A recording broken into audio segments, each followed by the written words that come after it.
Friends, it's certainly true that when you smoke, you want smoothness, mildness, and deep-down enjoyment. And that's precisely what you'll get with every Lucky Strike you light, because there's never a rough puff in a Lucky. Just think of that, friends. Luckies are always smooth, mild, and mellow, every puff of the way. For you see, it takes fine tobacco to make a fine cigarette. And LSMFT, Lucky Strike means fine tobacco. Now, fine tobacco costs more, and Luckies pay more. That's right. Luckies pay millions of dollars more than official parity prices to get ripe, mellow tobacco for your Lucky Strike.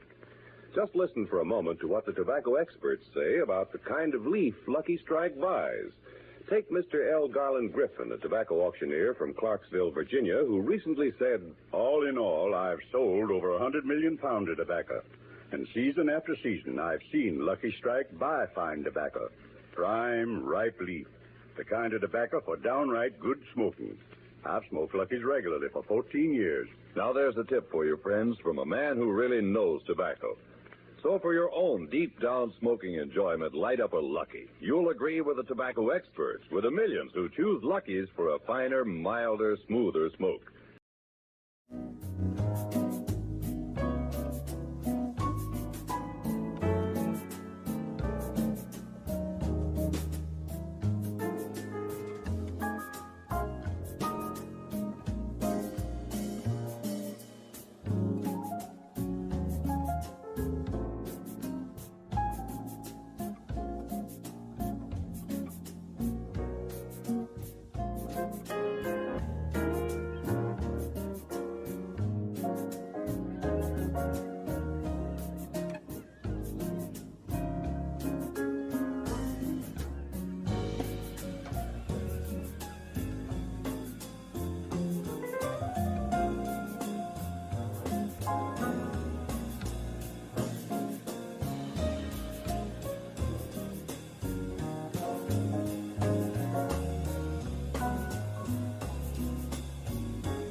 Hey, everybody, welcome to Noir Bar.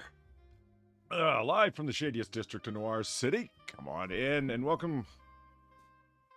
Grab a seat, get comfortable, and welcome for a laid-back time of banter, booze, broads, and bullets. Joining me tonight at the bar are Sam and Far. How you guys doing?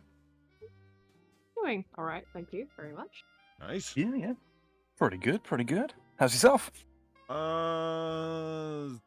Don't have everything organized yet, but what else is new? Professionalism is something to be aspired to. It's it's not a location, it's a destination. How about that? Wouldn't that imply it's a location? I'm hoping to get there eventually. That's the goal. God knows I'm not there right now. A location is a physical place. A destination can be temporal. But yeah. Right. And as you can see, still haven't gotten chat capture fixed. I don't know why it continues to elude me in the way that it does, but it does. And that's just the way it's going to be, I guess. I even tried wiping clear everything that there was inside of the scene, and then, reintroducing it all. No dice. Now my mic volume is lower than ever, and I can't figure out why, and I refuse to peek out my mic gain, because that'll peek out your speakers, and or headphones would. And it'll sound good. It'll just sound distorted as fuck. So I can get chat members, the people keeping me company at the bar, up there in volume. But as for me, not really. I don't know. OBS sometimes sucks. yeah, I've got a sneaking suspicion as regards to the chat itself that YouTube's engaged in some fuckery. I'll see if I can wrap my head around what they've changed, including getting rid of that god awful emote button. That's right If there. you tell me how to get rid of it, I will be forever thankful. Please. Love of God. You hate the emoji button? Yes, because two. the way I've sized it, right? Every time that someone has like a bit of text that goes just a bit too far across to the right, it blocks what it says. So I can't see it until it scrolls up. Makes sense. Yeah. It's in the way. It's in the fucking way. Why? This is awful. Why would you do it? Why would you do this? Call me Sammy YouTube, Sailor, answer because your I'm in the crimes. same boat. I can't make it. YouTube must answer for its crimes. I wish we could make them answer for their crimes. And Streamlabs as well. Oh, speaking of which. Speaking of Streamlabs. Yeah. Oh, god damn it. The world is just out to... Well, it's not out to get me, but it's certainly not liking me or helping out tonight. Yeah, quit. Go ahead, quit. Quit, thank you. Okay, speaking of Streamlabs, Serpent 21 before we went live.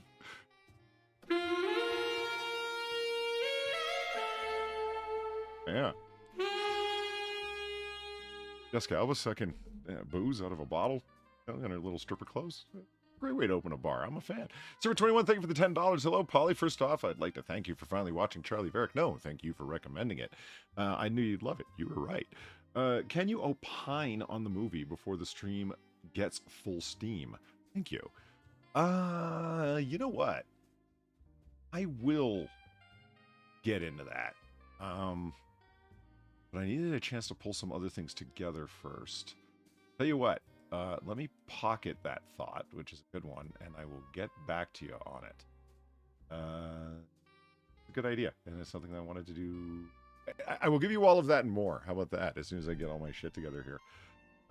Okay. Yeah. And all the awesome people that are here in chat. Slim Johnson, Slim! Cynic's here. Great.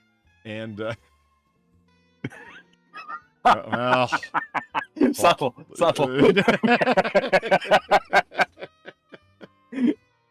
Love it.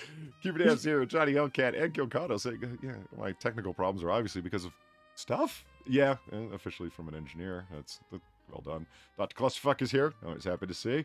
I know the stream's going well.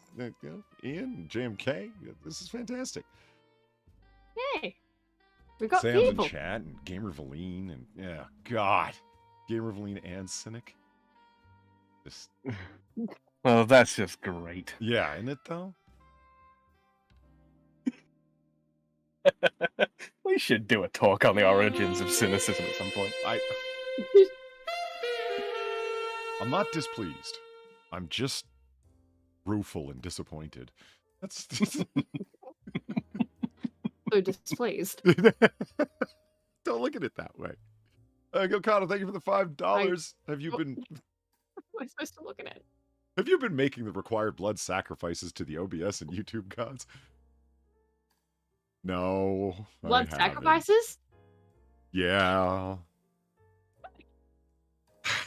Probably explains what's going on with Streamlabs just as well. Man, their interface sucks. Anything that Tucker Carlson said about the Fox Nation website and interface is exactly what's wrong with Streamlabs. You can't find anything. They haven't updated it or changed the layout of it in years. It's all Oh, right. Yeah. They should hire me to fix it. I need a second job. Streamlabs, please hire Sam. Like your first he's one great. Is like, you know, he's French. Takes up a lot of your life. That's all you need to know. It really does. It really does. Too much of my life. You know what a technical problem I have is? I use the top of my desktop computer as a table, honestly. Oh, okay. No. Don't you? No. It's a horizontal surface that's right there. What am I supposed to do? Not put stuff on it that could spill? Yeah, you could just put stuff on it. Yeah. I mean, there may or may not be open top containers that, if knocked over, would destroy the computer. It's fine. Okay, I wouldn't do that for long periods of time. But okay, I was with you until that. Oh. Like, how liquid or solid are we talking here? The contents of containers. The thing that's playing in my mind right now is that god-awful GIF that Zelfor likes to send to me periodically, where it's a water cooling system inside a PC that's switched on, and the blue coolant fluid just goes fucking everywhere. I have had dreams about that GIF, okay? Oh, well, don't get me wrong, I'm not looking for the Sprite from that Wendy's cup to become a computer coolant or anything. It just, you know. So, you're putting Sprite on top of your... Yeah, no, I was with you until that. There's a snap top lid on it. If I knock it over, there's like a... Yeah, but doesn't it have, like, condensation coming from it? No, the ice melted a while ago. Right, because this is the other fatal flaw in your design here, Polly, is that the computers get warm and heat rises. Oh, well... You're gonna have a warm Sprite. You see, Sam, what's okay about this? You're gonna love this. This is great.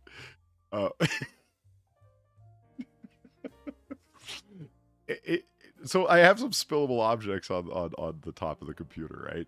But it's fine because the side of the computer is wide open, which means that it's staying extremely cool. God. Now, if something doesn't need spill, of course, yes, all the innards are exposed, but that's still okay because it means the fans are exposed, which they are. So the fans will splatter the liquid out as far as possible.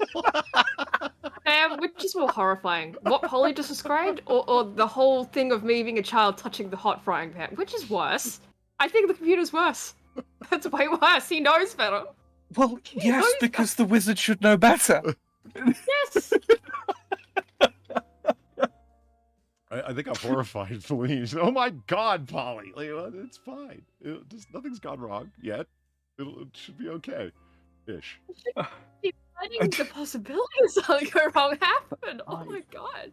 Didn't Hammer give you that computer? He's doing that with Hammer's gifts. I could move it. It's fine. It's not permanent. I hope it's not like glued to the computer or something. Well, yeah, that's what I mean. What do you think? It's glued to the computer? No, it's not. It'll be okay. I would hope it's not. Polly on a fast track to extinguish his own fucking firewall. Okay, system. I'm trying to get into my mic settings here to see if the sound is actually turned up to max. Yes, you do sound normal to us. I guess it's just an Yeah, OBS thing, it's then, just right? yeah, like it's fine here.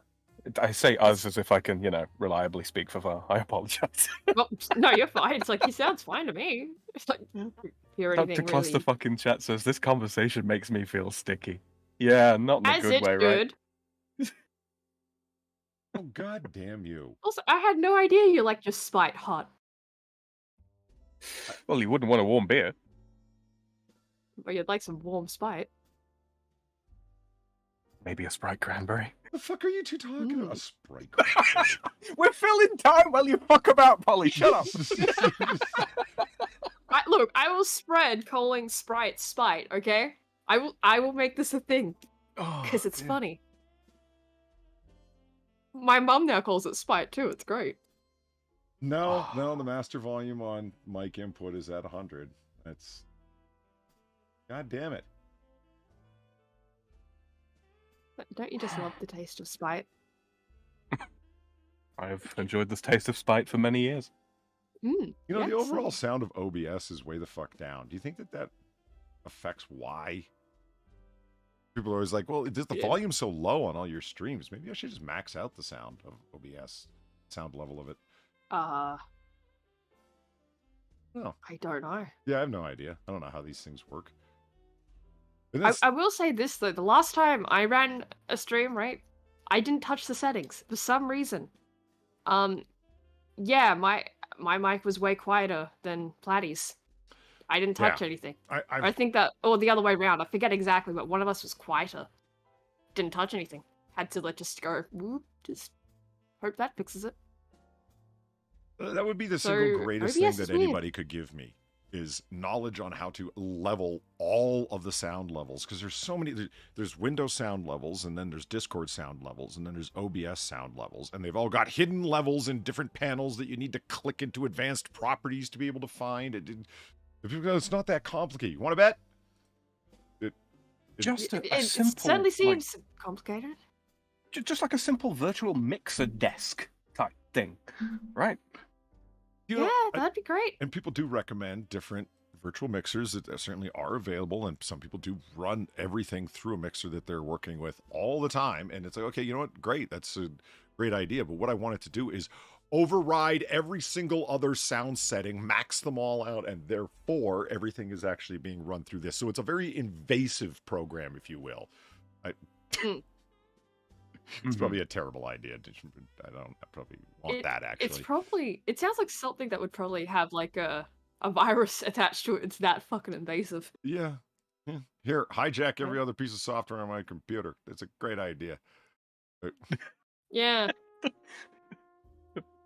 I'm probably becoming Joe Swanson there for a second. So we've had lots of fun stuff going on today. Hold on here. What do you want to start with? Yeah, I mean, that's what I was kind of just like at a loss. Yeah, what do you want to start with? Because we have so much that we could just talk about, honestly. I mean, you've got Charlie Varick to discuss first, right? I do, but like I said, I'd like to pull some stuff together first. What is that? Oh. What's what? Oh, nothing. You can't see it. Don't worry about it. Oh, all right. I'll just that's what you say to someone that has a spider on their back. Well, I'm glad I didn't share the screen for this. Oh, God! Why does everything have to go to fucking hell? Hey, look. Reset. Because we're in a time-traveling bar? That's a good point. But I expect that's like the final destination, isn't it? Hell. That's the final frontier, right? 2 seconds. Of the bar. Hell? Yeah. All right, I guess we're not using that story because the website just... Oh, thanks. Okay. Yeah. Do the sites just not exist? Yeah, I went into... the site is just straight up not available. Yeah. Property cringe strikes again. Jesus Christ. I was joking. Look, it happened live. Just talk about yourself. Almost there. Okay. So Sam, hey, what would you like to talk about? What would you like to discuss? If he's here. I think he stepped away. Okay, It's just me. Cool. Oh. Hello, sorry about that. Yes, my dogs have been quiet all week. Barely a sound out of them. They start to do a show. They know. Suddenly, They know. They do. They're just, yeah. Hey, where's Sam? What you doing? Hey, We need attention now. oh, reminds me. Hey, listen. Hey, listen. Oh no! Don't make my dogs into Navi fairies. That would be awful. Yeah, because there's two of them, right? Just Oh, right. I running know around. I know what costumes they're getting for fucking Halloween this year.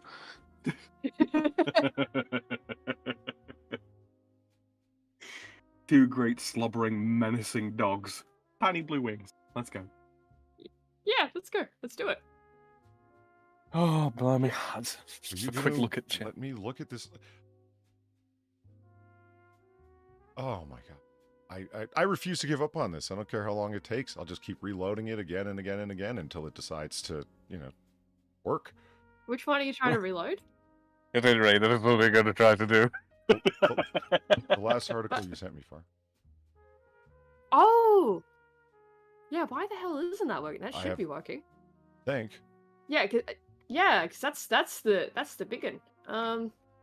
One minute, let me see if I can find another version of that.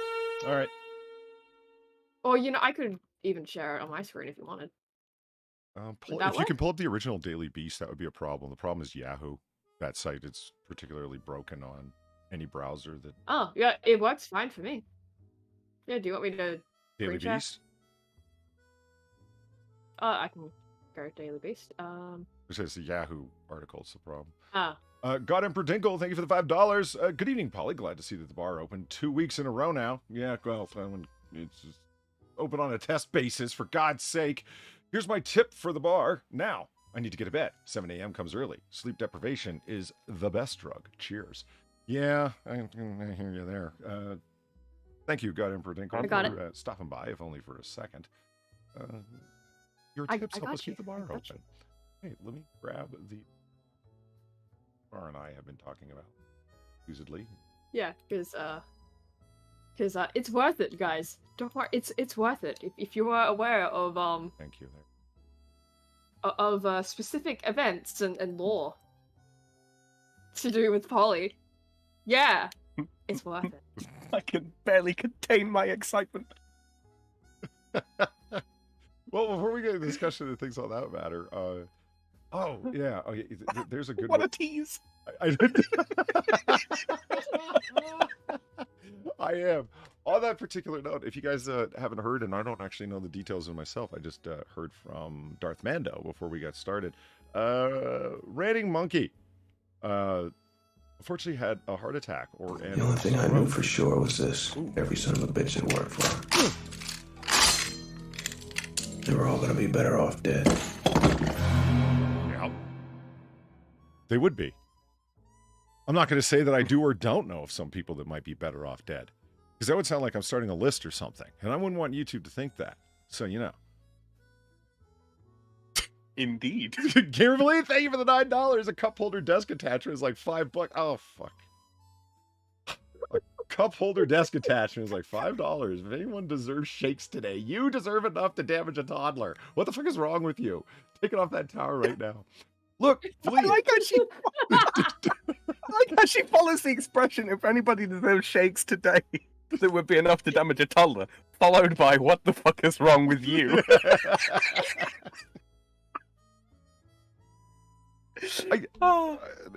See, guys, what it is, it's all drinks. Every single thing in there is drinks, and it's all empty. Listen, it's all empty soda cans, okay? Like Zelthor called it one time. I did not just hear a batting of a thing just then, did I? No, I just picked up 2 cans that were sitting on top of her. Okay. Oh my God, these cans!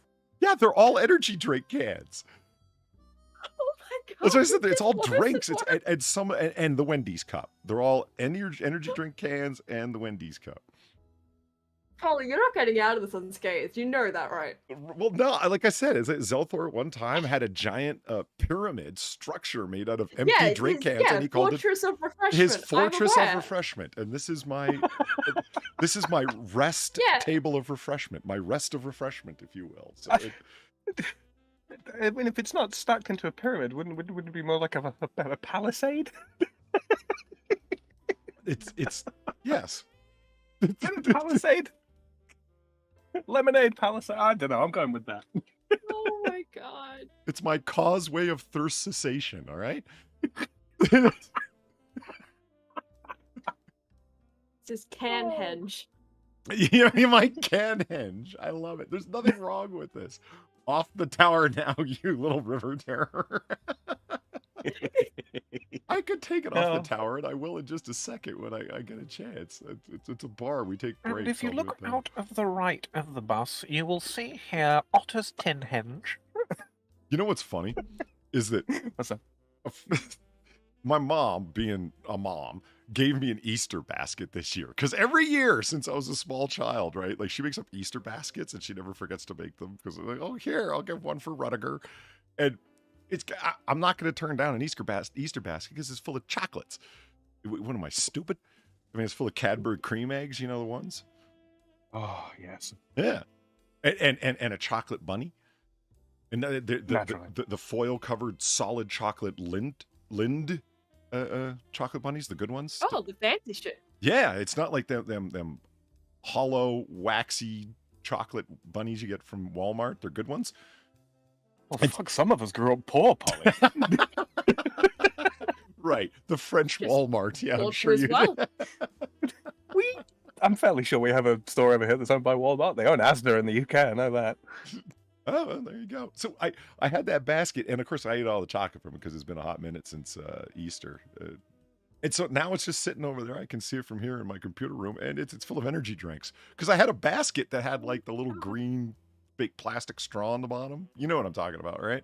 And yeah, I just filled it with energy drinks that I had bought. So it's my basket of refreshment. It had fake straw in the bottom. I was expecting a bed of roses.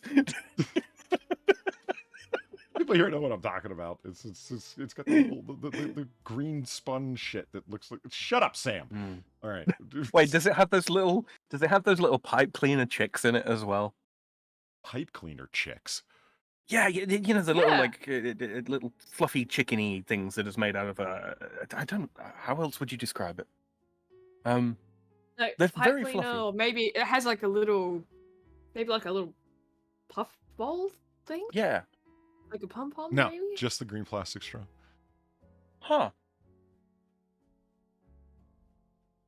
Man, you've been living without. I grew up. Some of us didn't grow up rich, Sam. I just.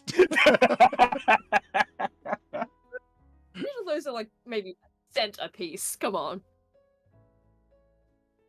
In any case, yeah, Ranting Monkey unfortunately had a cardiac incident of some sort or another. But being well on brand and in character, the man does a stream where he just talks about it, makes fun of it. But thoughts and prayers to Monkey.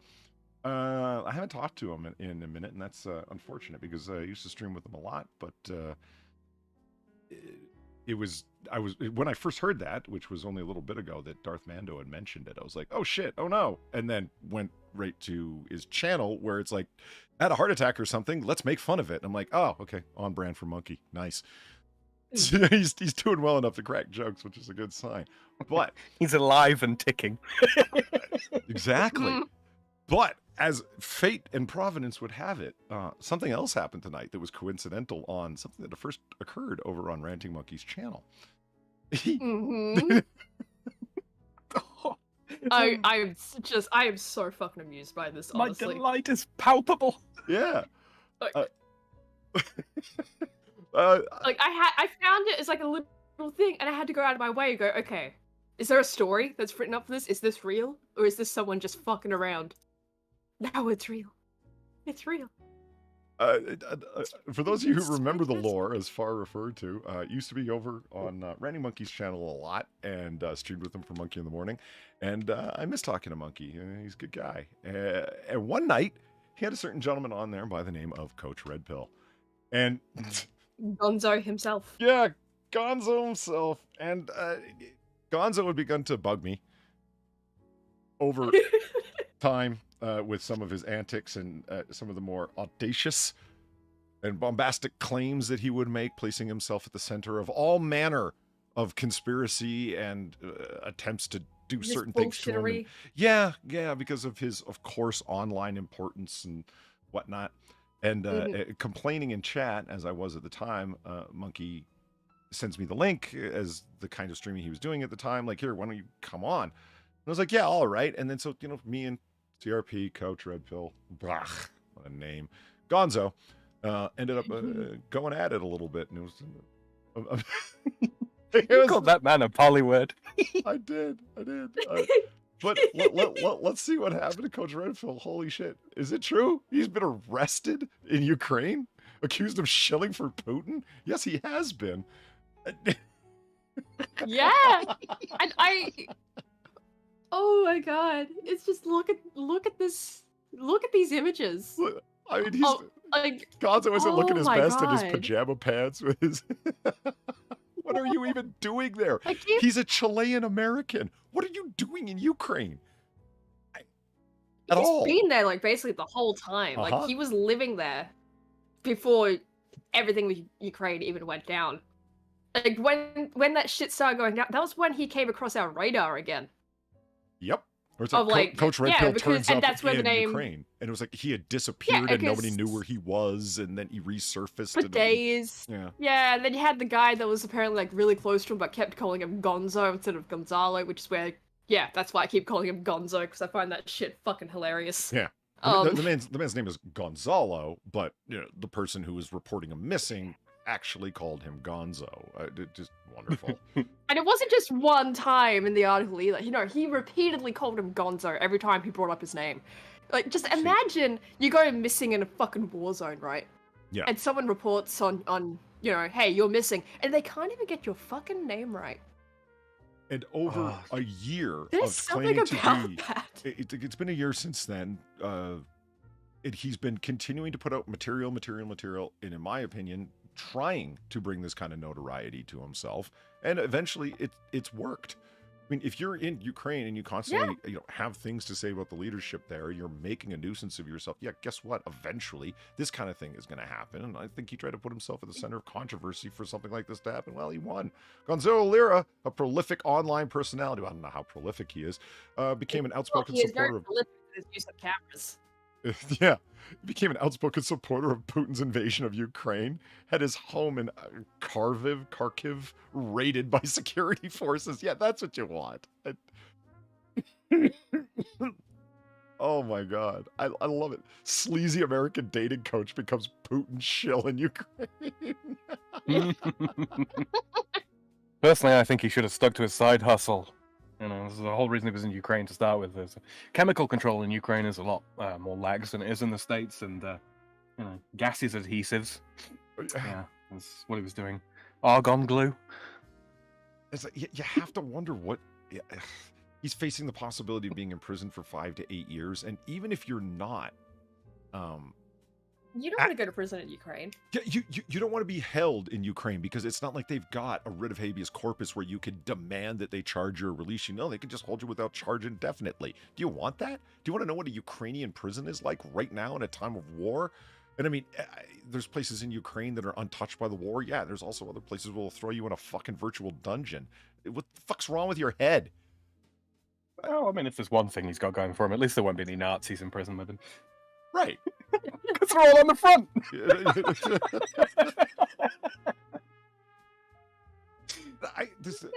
It searches home revealed additional evidence of his unlawful activities. What's lawful in Ukraine is what Zelensky says it is. That's why it's not a democracy. Why the fuck would you even go there? There's places that are nearby that you can report on different things or publish online at will without putting your... What? Because you're a frontlines guy. Why are you a frontlines guy? It's not like you're down there interviewing Nazi soldiers and asking them what they think, interviewing Russian... You're just... Good God. I want Biden to... Yeah, like the whole reason... The whole thing of Gonzo even being in Ukraine, I've always... even like when it first came up, I always found that a little bit like, why are you here, my dude? You know, and but as like time goes on, and you know, he's now been fucking arrested. It's like extra levels of why were you here? Like specifically here. That I think there's safer ways of getting clout online. But he's exhausted most of those. I love this so much. Lyra also charted. It is Gonzo after all. Lyra also charted efforts to follow American reporters covering the conflict in Ukraine, describing them as system pig journalists, and revealing their whereabouts in specific hotels. Lyra commented, "They're here to report how they led Ukraine up the garden path, and now Ukraine is fucked. These people are pushing the narrative so you can see them. You can see them real good." Oh, smart. Smart. So, he's feeding the locations of journalists and is surprised when his location is leaked? Yeah. It's... Dude. And on top of which, it's not like you are a UK citizen or just a Chilean citizen doing this. You're an American citizen.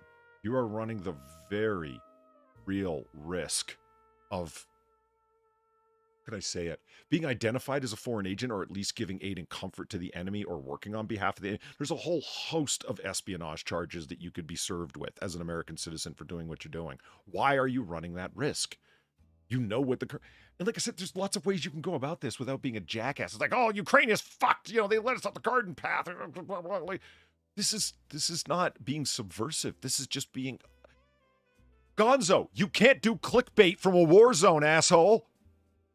The tactics that work on, like, the corners of YouTube for lulz and whatnot, you can't transfer that over to political activism. Not in Survive long. But this is the thing, isn't it? I mean, like, the charges that he could reasonably be facing, I mean, like, outing the location of American journalists and such over there, yeah, that's not just prison time. That could be a fucking bullet, my guy. Yeah. But you know, the true reason that Gonzo's doing all this, though, you know what it is? It's because Sargon knew. Right. Sargon knew Ukraine would be invaded. Sargon knew that you know, he was always going to be a risk. He's trying to prove Sargon wrong. I mean, like when I talk about like you can't transfer clickbaity, like, so what did he do? Is like sleazy dating host and dating guru and whatnot. Not really. It was more like culling and bringing in young men to advise them on stuff like dating prostitutes and escorts, and should young men have anal sex with women on the first date. Really salacious, sleazy crap, talking about everything that he could think of that, you know, grew... And then claimed that it was for his son that he wasn't allowed to see. Yeah. Which is just extra levels of weird, of like, dude, why the fuck are you leaving your son a video of how women are like bitches? And then going on to deny, oh no, I never actually said that, when, no, you did. You did. Yes. That was a video, he did. Yeah. But just, why would you even leave that for your child? From a clickbait level.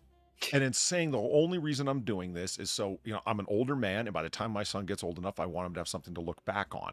Really? Really weird dating advice or ways to relate to women. Women are like dogs. Remember that whole thing, Far? Yep. Oh, yeah. I don't just believe what I was saying. Like, that, I've always found that one particularly odd, because then he went and, you know, tried to deny that that's what he was saying. No, it was but what no, he was saying. That's exactly what he was saying. You don't need to like, read into it. He said those can words. you deny that?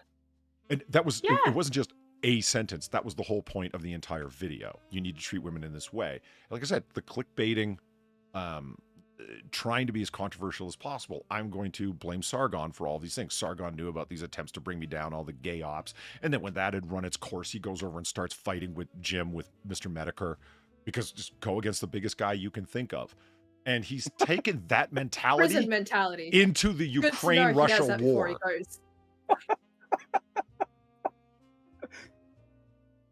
Do you think he's compensating for something? Likely. Yeah, maybe. I love this. he blamed Ukraine for being attacked by Russia, describing the ongoing war as one of the most brilliant invasions in military history. Oh yeah, right up there with Hannibal versus the Romans. We'll talk about them as we do Clausewitz.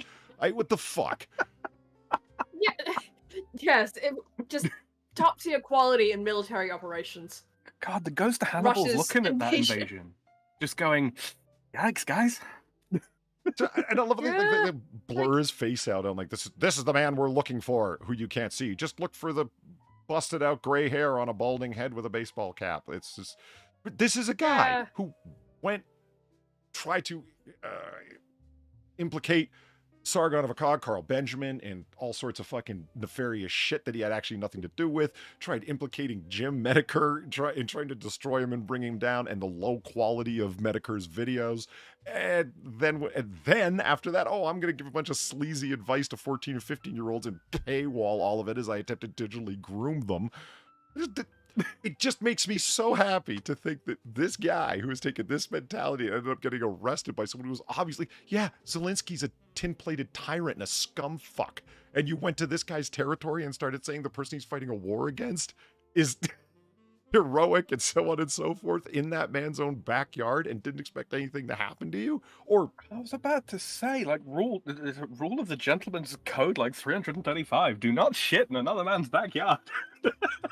Black Pigeon Speaks has a great breakdown. Good. I'll have to go watch that. Black Pigeon Speaks, because he doesn't pull any punches. Not that I agree with him all the time, but he certainly says exactly what he thinks, and that's intense at times. But my laughter is that this is the guy that I called the Michael Bay of YouTube. Hollywood. Yeah, yeah, you did. It was the Michael Bay of YouTube. Yeah, and he says, "What does that mean?" And I said, much like Michael Bay, you have very little substance, so you make up for it with fancy camera moves. And then I called him a faggot. Oh, there's the poly word. But yeah, just the fact that you got to tell him off, and then the whole thing later with Eve, just everything. Oh, beautiful. Everything. Absolutely beautiful. Everything about it. This would not be as amusing if we did not, if Polly did not have this personal history with Gonzo here. I remember shortly after that back and forth, I was this is when I was first getting to know Weibo, and she did a Coach Red Pill impression because she got multiple cameras set up, right? She was just doing the cut to one cut to the other cut to one cut back. I fell off my chair laughing. It was great. Oh god, yeah.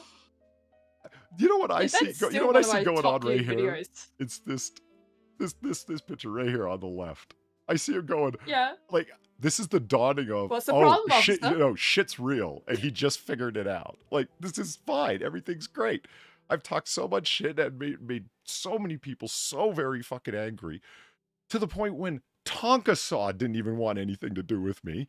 Yet here I find myself in a war zone with, security forces arresting me. Wait a minute, maybe this was a bad idea. Face to face with a different kind of saw. This is just some big brain shit, isn't it? Just big brain. He has very smooth big brain. Just. This is what happens when you snort fucking Olay anti-wrinkle cream. This is what happens.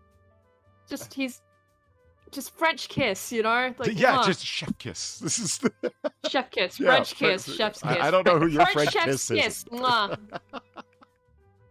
damn it, Far. I don't know. I was looking at Sam today, but I guess I just went I don't know why. Anyway. Would you like a shovel for that hole you're digging? Yes. Or I'll tell you what, because there's a video I can play where I'm not going to get hit. If you can shoot me the Coach Red Pill versus Polly video, your animated feature. Oh yes. We've never played that on Noir Bar, and it's one of Far's most successful videos. I think we have before. Have we? But I can send you. I think we have, but a redo isn't bad. Let's just get the remaster up. Oh yeah, that's right. Yeah, for the director's cut version. Because there's a remaster. No, if it was the director's cut, there would be way more in there. Because I selected the end, right? But I originally wanted to do so many more chunks because it's not the part that I got, right? The part that I selected for this. It's not even it's probably the best bit of just like, yeah, to sum it up, right? Right. But there was so much more in that encounter that was just what the fuck? If you guys... You know, that was so fucking funny. But just I didn't have time. I didn't have time. I had to get it out. You had to go. You had things to do. Yeah, I had things to do. I had to go. I had things to do.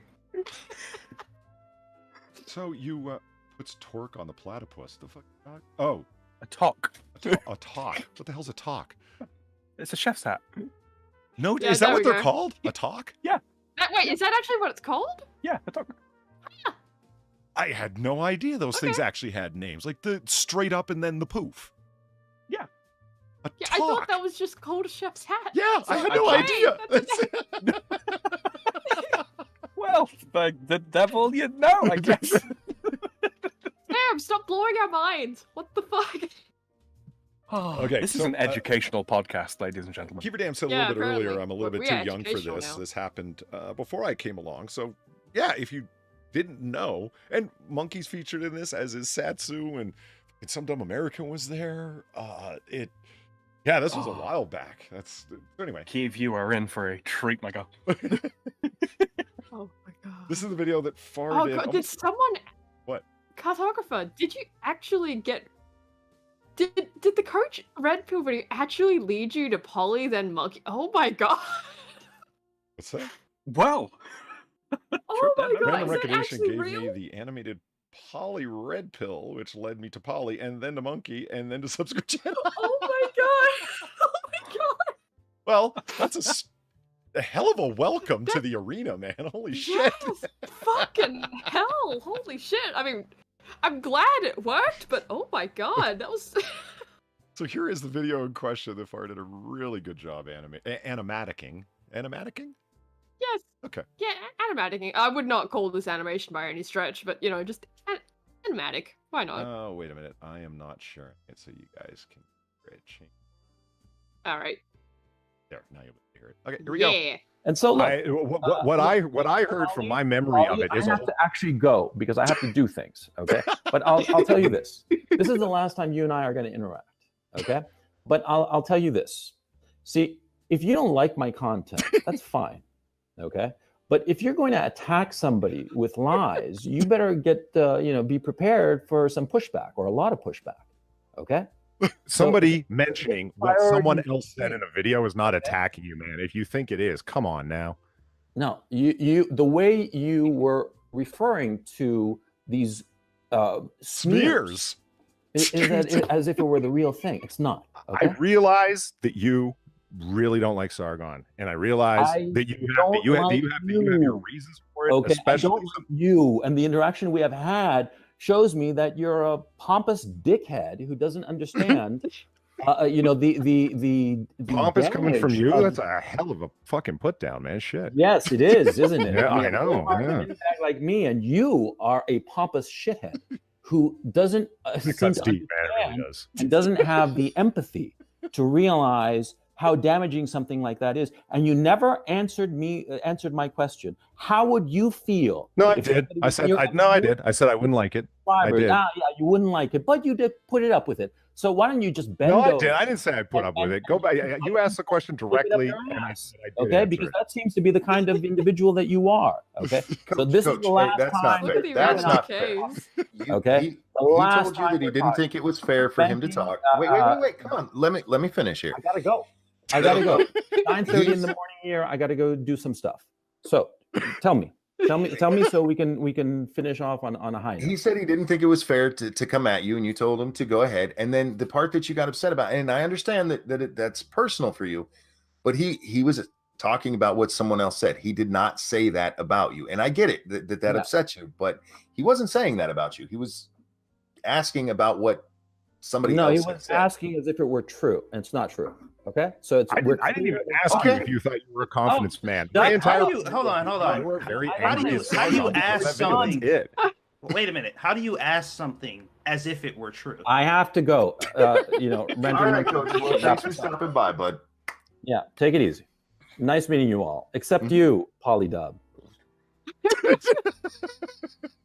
Can somebody explain that to me? How do you ask something as if it were true?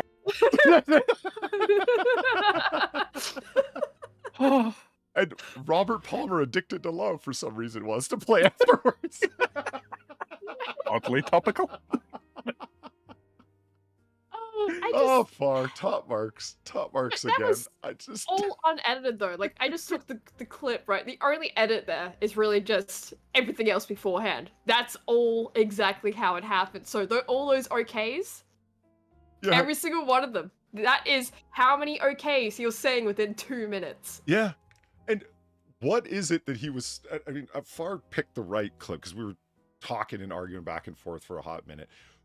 His former business partner had listed out all of these things that he had done, and they had started the procedure in court and then worked it out, and then whatever after the fact, he absconded with money and took all of they had some online business together or something like that, and his partner, and regardless of the details, ended up leaving it with a very, very low opinion of the guy, and I would never get in business with him again, and called him a confidence man. He was a con artist. He said he could do all these things that he actually couldn't do.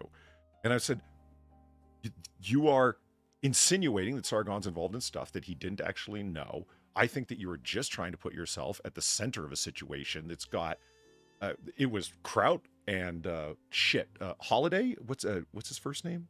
Jeff. Jeff, thank you. Holiday. Jeff Holiday and Kraut and T full on did attempt to put you at the center of some really, really gay ops, no question. But those guys weren't big enough for Coach Red Pill. So CRP attempts to insinuate Sargon into it as well. Now why don't you just make a video saying you think Sargon is full of shit and he has no idea what he's talking about and he's a terrible debater and so on and so forth. There's lots of people who hold those opinions of Sargon. That was enough for him. You had to drag him into something that he had absolutely no reason or evidence that the guy knew anything. So he puts this video together. Sargon knew. Yeah, right, he did. Whatever. And that's just the whole argument is over. Would you put up with somebody smearing you like this? Like, what do you mean? It's your ex-business partner who said this about you. And then you yourself who said you were at the center of this controversy and Sargon was trying to take you down when there's no evidence whatsoever. Even the evidence you played that said demonstrated that didn't. And it made him really mad. And he did attempt to back out of it. I said, no, man, I don't want to argue with you. And he said, no, I want to hear it. I want to hear it. Tell me what you think about my videos. Yeah. Okay, I will. And that's when the Michael Bay thing happened. And yeah, that's okay, the funniest part of it all. That's the funniest part of all, though, right? Like, you went on and you kind of just went, oh, what the fuck am I doing? Because I remember you explaining it to me like that. Like, you actually had that sort of, what the fuck am I doing? It's not even my stream. Why am I here? Like, getting ready to, have a debate with Coach Red Pill like this, And then he starts asking you, no, tell me, what do you think? What do you think? And he asked for it. Yeah. Like, if he had not been asking he was literally asking for it. He was literally asking for you to, go, tell him how you really feel, Like, what was, I don't even he understand. only has himself to blame. He does, and here's the thing. If somebody had told me, you know what, Polly, I don't really think much of your videos, or let's say somebody came on the triple, like Sinatra's not that stupid, Drunkle's not that stupid, I'm not that stupid, Monkey's not that stupid, Jack Cochran's not that, no one I've ever streamed with is that fucking dumb. That if somebody says, I don't like your content, ask them, okay, give me details and explain fully why. Are you fucking stupid? You've already heard that they don't like your content. Isn't that enough for you? And I mean, I'd probably be curious as to what bothers them so much about it, but I wouldn't be going, Coach Red Pill on them and being like, come on, give me details, give me the deets. Yeah. Tell me exactly why I bother the shit out of you. And it very well... To do it on a show. It very well might be like, I don't know. It's really... Oh, shit, what's Boulder guy's name who got big with Gamergate and then tried to keep his notoriety and profile level up since then, until he started talking about and it turned out that he was striking everybody. Jabbo. Mundane Matt, right. If Mundane Mundane Matt, as an example, because there's a guy who's not exactly an erudite, he's not a master of the language, he isn't a quick thinker, not particularly witty. Movie Bob, there's another example. Oh god. You understand? Oh, The fucking best Bob. example I could think of. If Movie Bob said, you know what, Polly, I don't like your fucking content, I would ask him, yeah, give me the receipts, man. List out the fucking details, because I want to fucking tear into you, because you're a big, fat, disgusting slob of a human being. You take up oxygen on the planet for no good fucking reason, and the content you pump out is shit. So, yeah, let me have it so I can tear into you. You're a fun paper target. Why not? Okay, you know who I wouldn't do that with? Razor Fist. You know, Polly, I really don't like your content. All right, man, let's move on. Shit. Yeah. No, it's not out of fear. It's just, hey, what's Razor Fist's channel ID? You know, the excellence of elocution. Yeah, he's a very well-spoken man. You don't want to hear him employ his verbal talents aimed at you. Why would you invite it? Oh, man. Yeah. Bizarre, man. You know, I asked that question, and then this is the guy who just prodded the Ukrainian regime to come and get him, and they actually did it, and he's what, surprised? This guy's into poking fucking sleeping... I was supposed to say sleeping lions. Why not? Let's cross my metaphors. Yes. But you know that meme, right, where it's the guy sitting the dominoes and they're progressively getting bigger? Right? Right. So you get the big one. That's what this is. Like the small dominoes just, you know, asking Polly why he doesn't like him, pissing off, and then the big one is just pissing off the Ukrainian government. Clearly, this guy never read the Harry Potter books. No, God. The school motto: "Draco dormiens nunquam titilandus." Never tickle a sleeping dragon. That's Seriously? exactly what he's done. Yeah. Yeah. And you, okay, I know you've got a associate's degree in linguistics, but that's impressive that you know like made up language terms and in their full pronunciation and everything. Well done. It's Pig Latin. It's Pig Latin. Well, Draco dormiens nunquam titilandus. Color me impressed regardless. Okay, I went to Catholic school. Hey, John Troxon, how you doing? I'm sure I'm butchered. Try it. You know what? Server 21 will understand it. I've always read that as trioxin, the thing that they hypospray people with on Star Trek in low oxygen environments. Yeah, I'm a nerd. Shut up. What about it? Yeah. And he's impressed with my Latin, so you know he really isn't. Okay.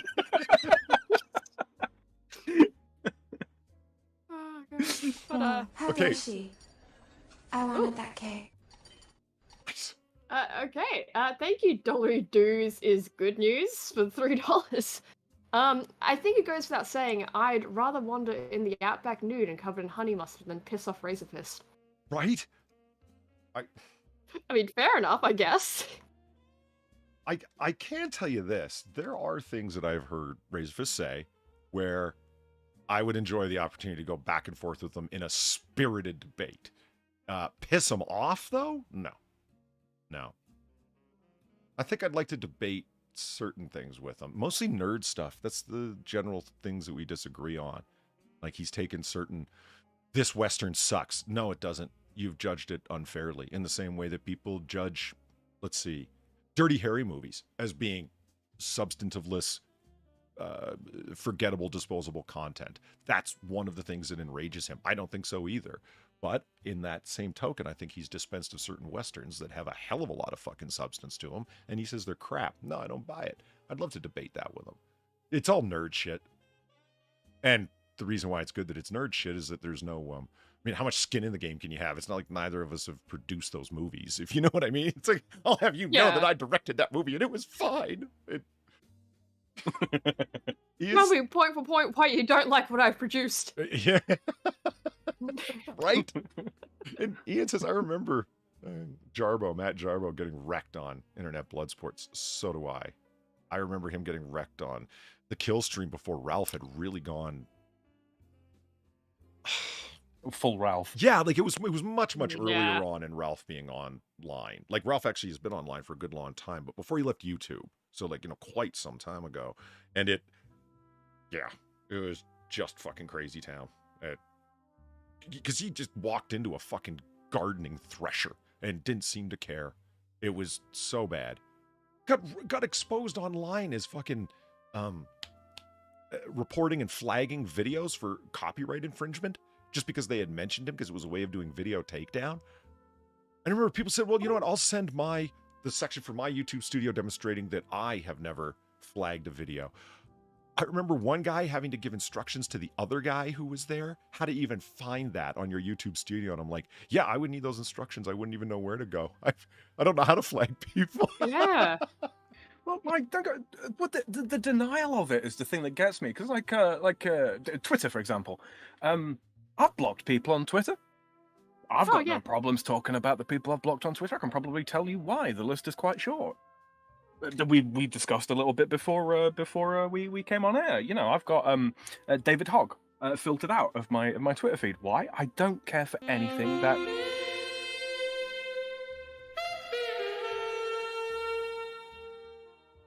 Nice. What was I talking about? David Hogg being filtered because you don't care about anything he has to say or anything he has to do with. Right. I despise the smug grin he constantly wears. Everything about him, I find him utterly dislikable. You know, I could pull up my blockage link, and it's terms that are blocked as well as particular accounts. One of them is Keemstar. Back when I used to spend some time on Twitter, I don't really much anymore, but my feed was just filled with Keemstar shit, and I couldn't take it, so I blocked it. Not because I hate the man. I've never had any encounter whatsoever with him. He's never, as far as I know, had an encounter with anybody I know or stream with. It's just I couldn't stand his news. It was all salacious crap. Like it just had nothing to do with nothing. It was drama generation that he was creating, and I didn't want to read about it, so I blocked it. Yeah, where's the shame in that? You know. Yeah, David that's Hogg. what it's there for, right? That's a good call. What is David Hogg going to say? Guns bad, and I'm the only one smart enough to know. Yeah, I don't blame you at all. Yeah. Yeah. My block list is just people that have sent spam and shit, honestly. Just report them, just block them. Yeah. It doesn't stop anything from coming through, but unfortunately, but you know. I've reported some people on Twitter as well. There's been a couple of people, activists on the left and right that frankly have just gone a little bit too far, like straying into the realm of this person should be dealt with. I mean, I'm not going to say exactly the words that they use because I don't want the stream getting taken down. But that kind of stuff, it's like, yeah, that's really, really not good. You've got like 15,000 people that follow you and reply to your stuff regularly. You shouldn't really be calling for people's heads like that. I wouldn't get away with it, so neither should you. Yeah. Right? Chakotay's Indian Casino, thank you for the $3 and the Weibo legs. They actually, Polly, it's a Triox compound that McCoy gave Kirk after rescuing him in the Tholian web. Okay, Triox or Triox compound. Really, you're going to correct me on compound. And it wasn't just the Tholian web, I'll have you know. He also gave it to Kirk when he was fighting Spock in Amok Time. On both of you go to your rooms. You know what the visual image is when this happens is two basketball players doing the slap fight thing. You know what I mean? It's you bitch! Smack, smack, smack, smack, smack. You know.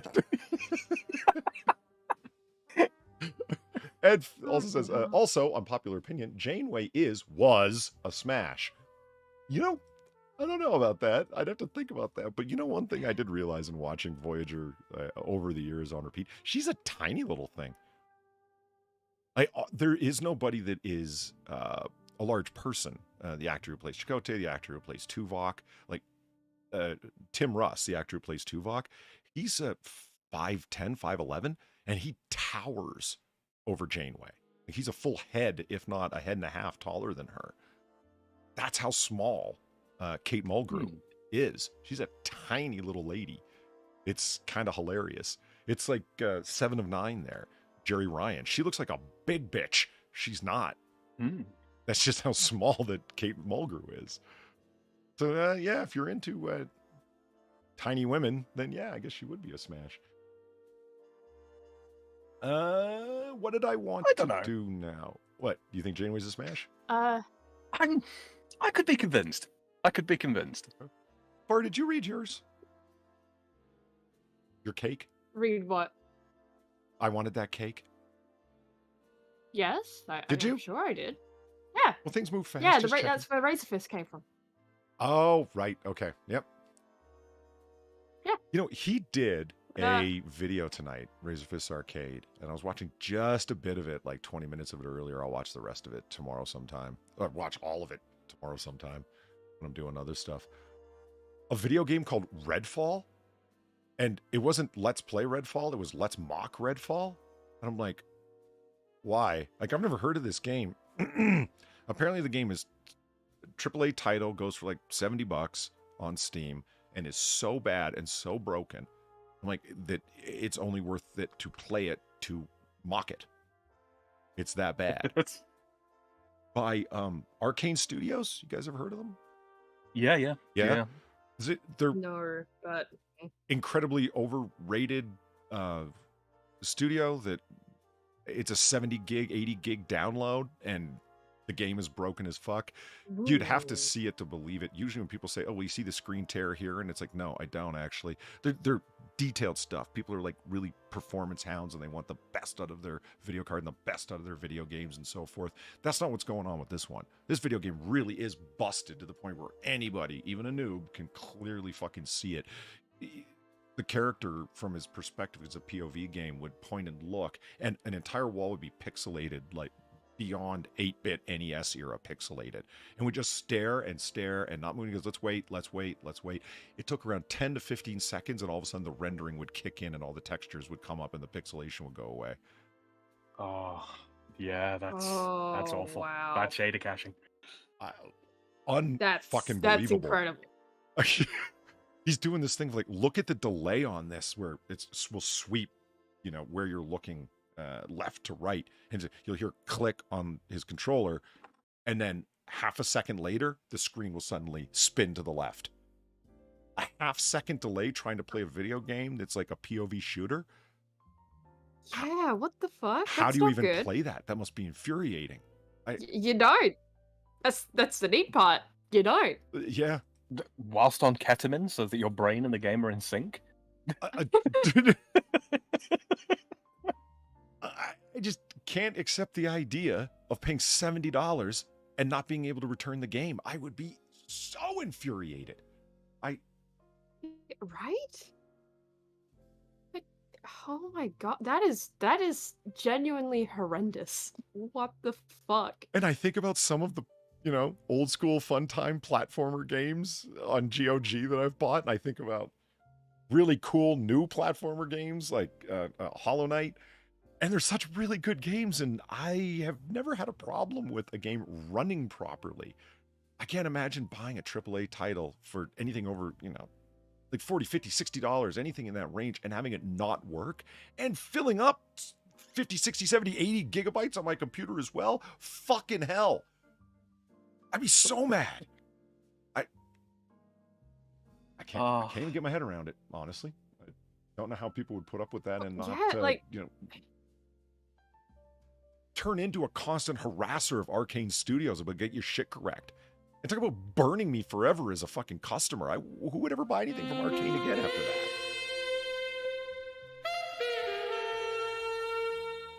You'd be surprised. I mean, you remember Data Design Studios?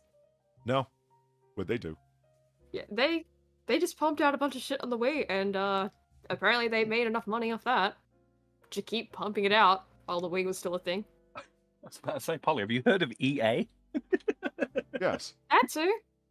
Yeah, I think it stopped standing for Electronic Arts a good while ago. Now it's more, extrusive assholes. Neelix's Killer Cheese, thank you for the $3 and the Weibo legs. Burn! You are right, Polly. I will acquiesce. By the way, did you donate as the Lord Otter on his Razor Fist stream? Tell the truth. I will neither deny or confirm your various assertions. I remember when I did donate on Razor Fist stream because he was talking about... I am a super fan of the Shadow, the comic book character, pulp story character, radio drama character, the Shadow. He was talking about pitching ideas for a new Shadow movie and where they would want to go if it could only be done as an animated feature like the Alec Baldwin 90s live action one. Could it ever work again? And I ended up donating because I wanted his actual opinion on something. Because he also is a major super fan of the Shadow, does a podcast on the Shadow. and ask that, and for like the next week, it's like, you donated there, didn't you? You donated there, didn't you? And it's like, I'm never donating on a public stream that other people watch again. I'm an ultra minor player on YouTube. I don't like when people see me and recognize. But I do have to admit, it's really strange when I go off into other spheres of YouTube, meaning just stuff that I figured is obscure. You know what I mean? And I see people no one else is like watching from this corner. Right. But then there's people that are from the AAA audience in the chat. And I'm like, oh my God. Small fucking world. One of us. One of us. So, Sam. Yes. Let me tell you a story. And I told Bar about this last night, and she had to hear Oh, this, goody. so. I hear the Weibo leg sound, but there's no video. Did the video come up for you guys? It did. Let me pan ahead. It came up in my OBS, but right. Oh, yeah. I guess you guys. Let me check the stream playback. I didn't have OBS up at the time. Limited screen, real estate, and whatnot.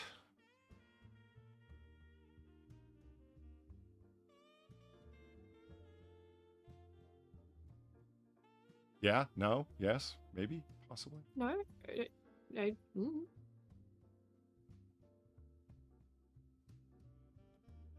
All right. So. Not I think. All right. Here. Yep. Okay.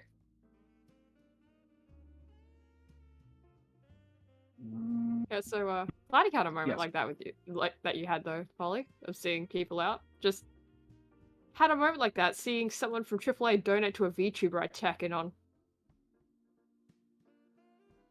Just, yeah, isn't that a little bizarre?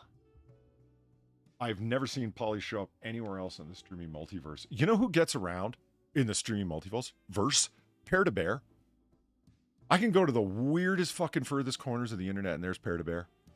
I don't know what it is. That's how I originally recognized the name. I'm like, because it's a kind of standout name, if you know what I mean. You're going to remember it, just the way it's written and everything. But, yeah, go to far-flung fucking corners. I remember watching a, who the fuck was it from the AAA? I was watching a deep nerd academic level theology video, live stream.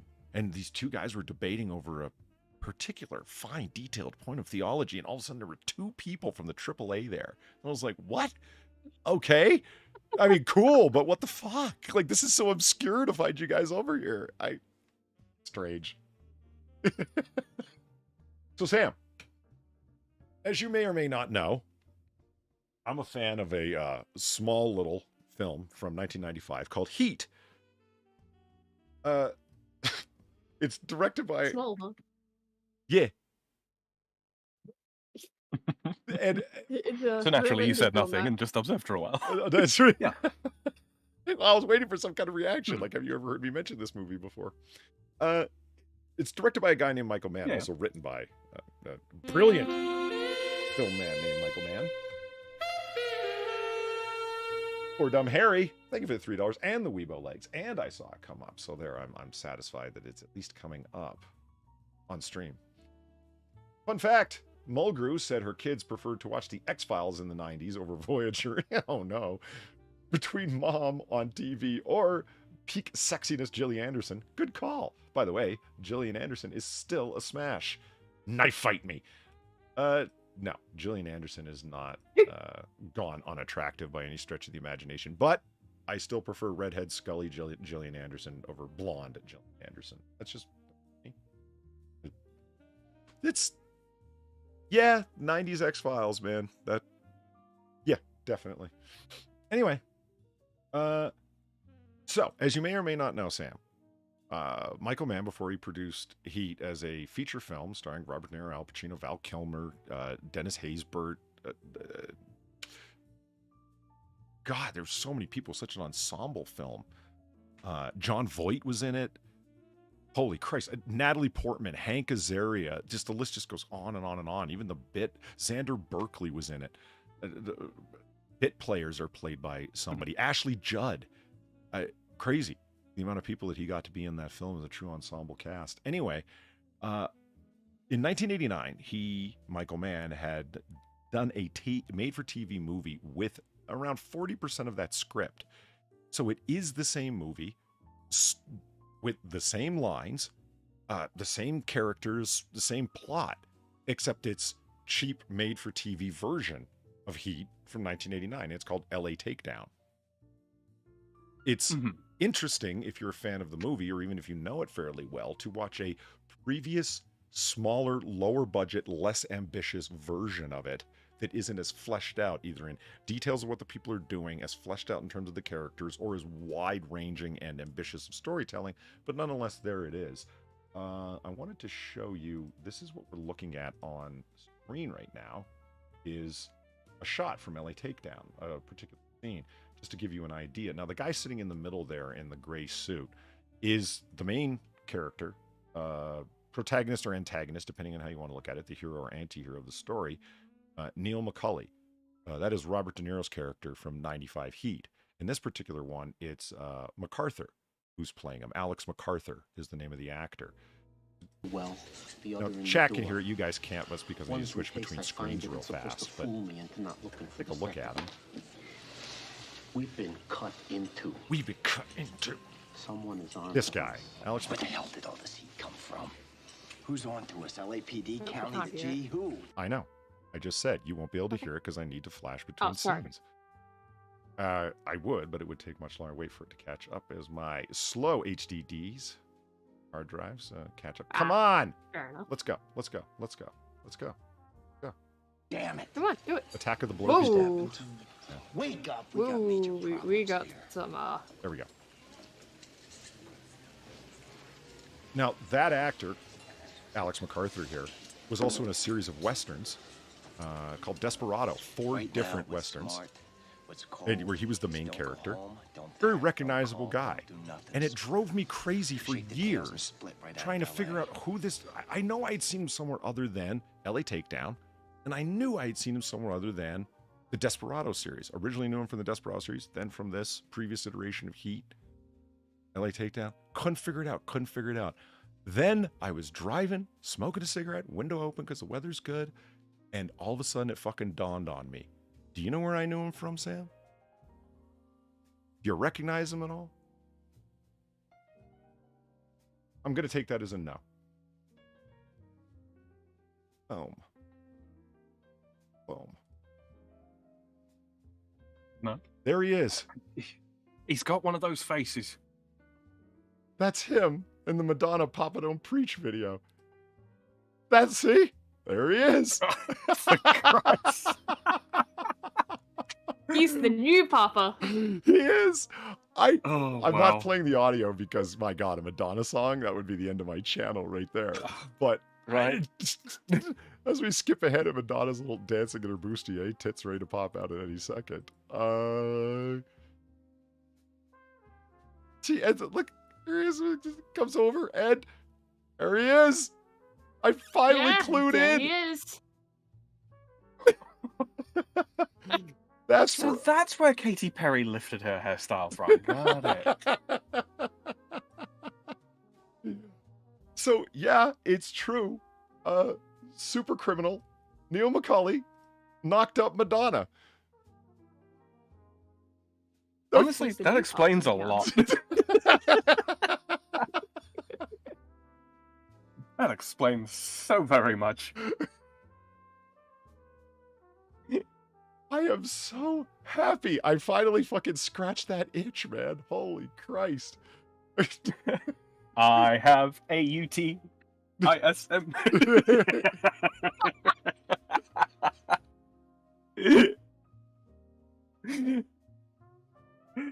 Oh, God. Wow. Oh, God. But this is just a bizarre start to the night, because... So Polly told me this one last night, right? And he just comes into the voice chat, and he's just so excited and almost breathless in the way he's like, okay, I finally figured it out. I finally figured out this mystery I've been having for years. Listen to me. Look, Madonna. Heat, but not heat. Look at it. It's the same guy.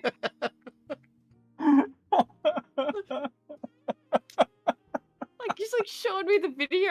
Like, he's just so excited about it. Like, he's so excited excited about solving this mystery that he's had for years. I don't know how to. I realized this. He's like, okay, wait a minute. I thought all that was going somewhere. It did go somewhere. You have no idea. That guy had been bugging me, Alex MacArthur. Like, it's the guy who played Macaulay in LA Takedown. I'm like, I know this guy from somewhere. I know him from somewhere. And I just couldn't, that itch. And you figured it out. And I finally figured out on he random. was the new papa. Yeah, that's right. He was the new papa in town. Step aside, Danny Aiello, who plays Madonna's father in that video. And can we just say how impressive it is that Madonna's playing a teenager even though she's 28 years old in that video? I'm not that impressed, frankly. Really? No, I've never found Madonna that attractive, like ever. Well, it's not a question of her being particularly attractive. It's just the nerve of willing to play a fucking 16, 17-year-old when you're 28. Okay. But that's why it's not very impressive, because I don't think she does a very good job. But that was just the start of the weird night that we had, though. Oh yeah, it ended up with the the killer cop cannibal, the cop killer cannibal. Yeah, we were clickbaited. We were fucking clickbaited. That whole documentary was fucking just what the fuck.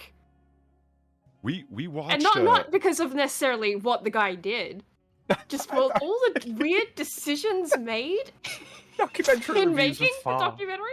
You just see, I'm just now picturing like in the like the, you know how when they do movie, I would do it. When they do like movie quotes and all that kind of thing, it's just that whole fucking documentary was just like, what the fuck? FarZoosme, 2023. Sam, I'm the same person that when in a class, right, we were watching a thing on like a documentary piece made by the Australian government about Winona, which is just an asbestos mining town that is very infamous here.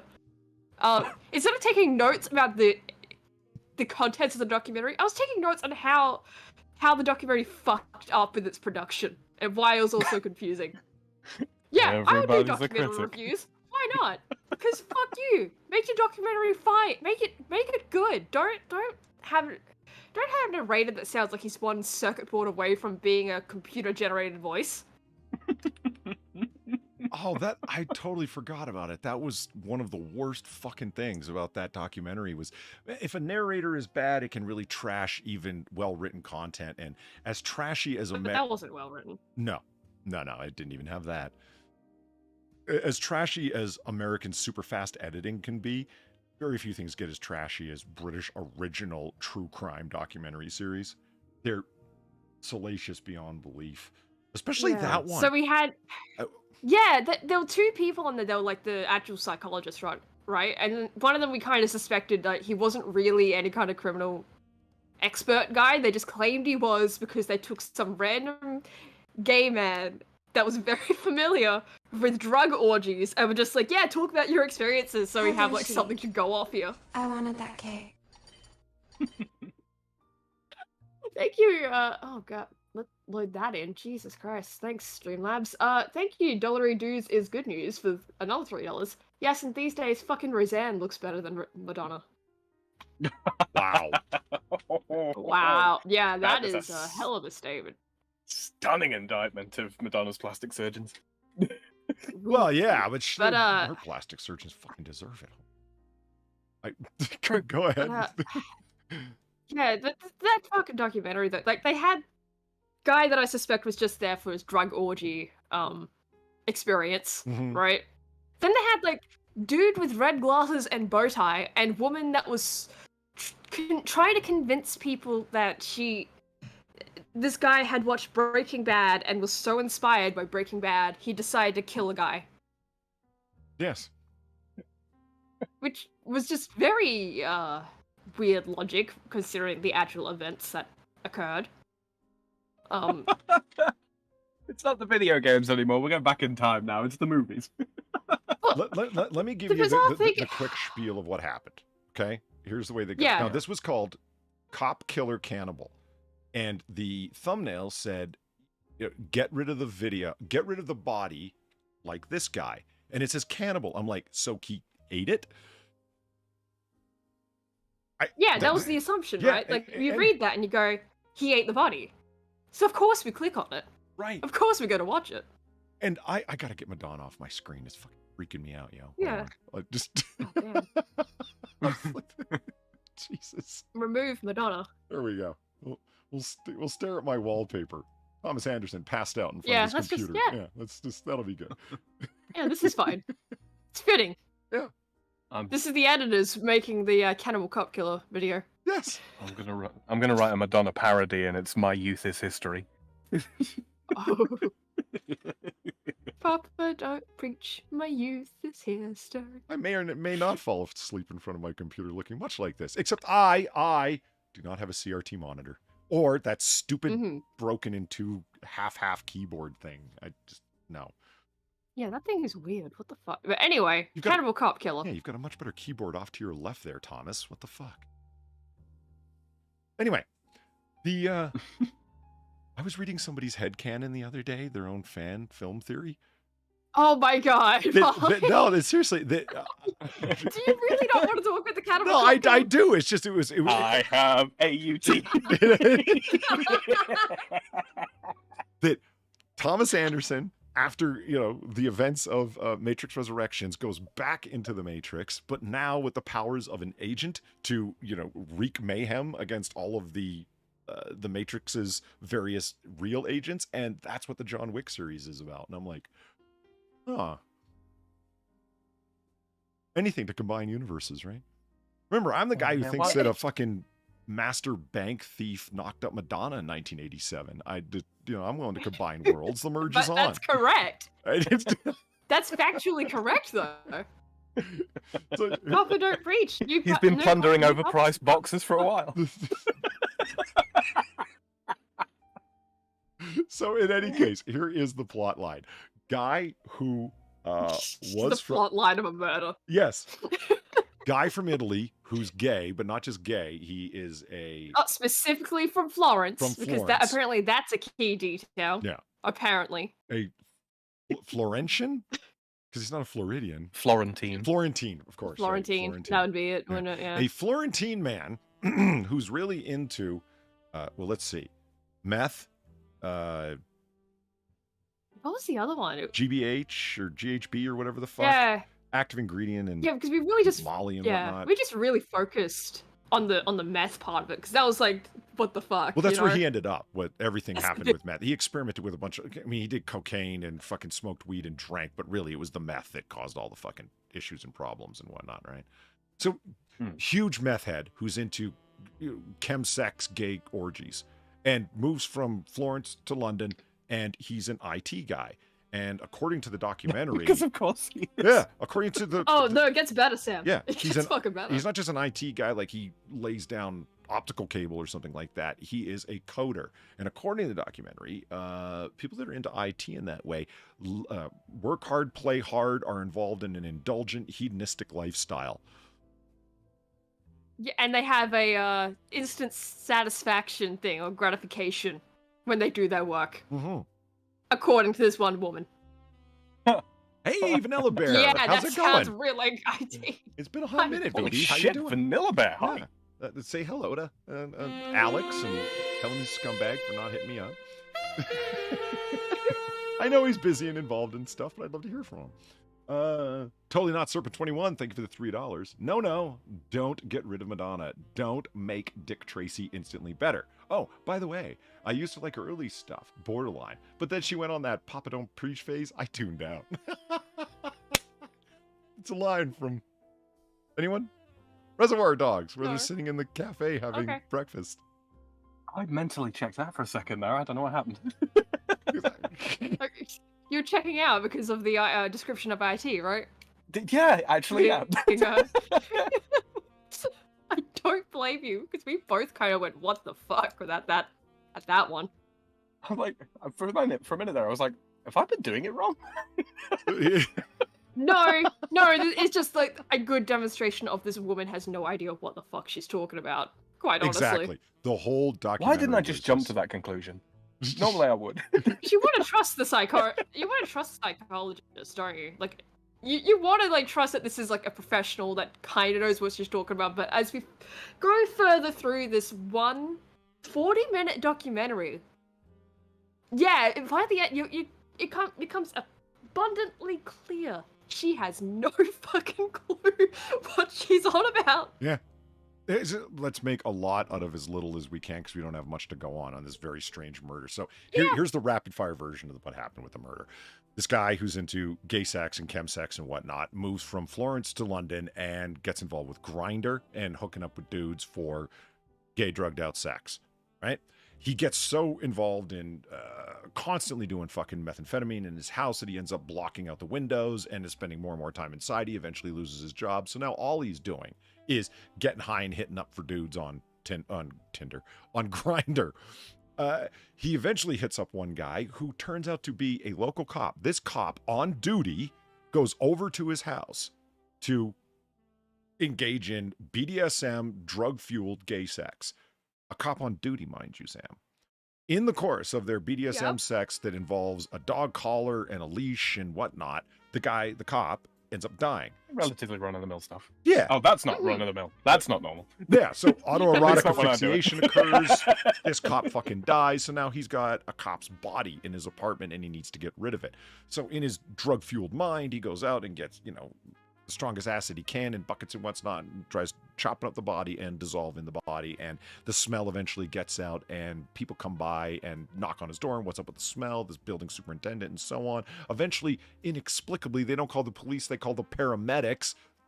Okay? Yeah, don't understand that one. And the paramedics show up, and yeah, there's a chopped up body in the fucking tub that's been dismembered, and parts of it have been... Well, not even that. No, they call the ambulance, right? And then they call the cops finally, because it's just kind of like, okay, whatever. And then the guy, his name was Brizzi, right? The Italian dude, the Florentian.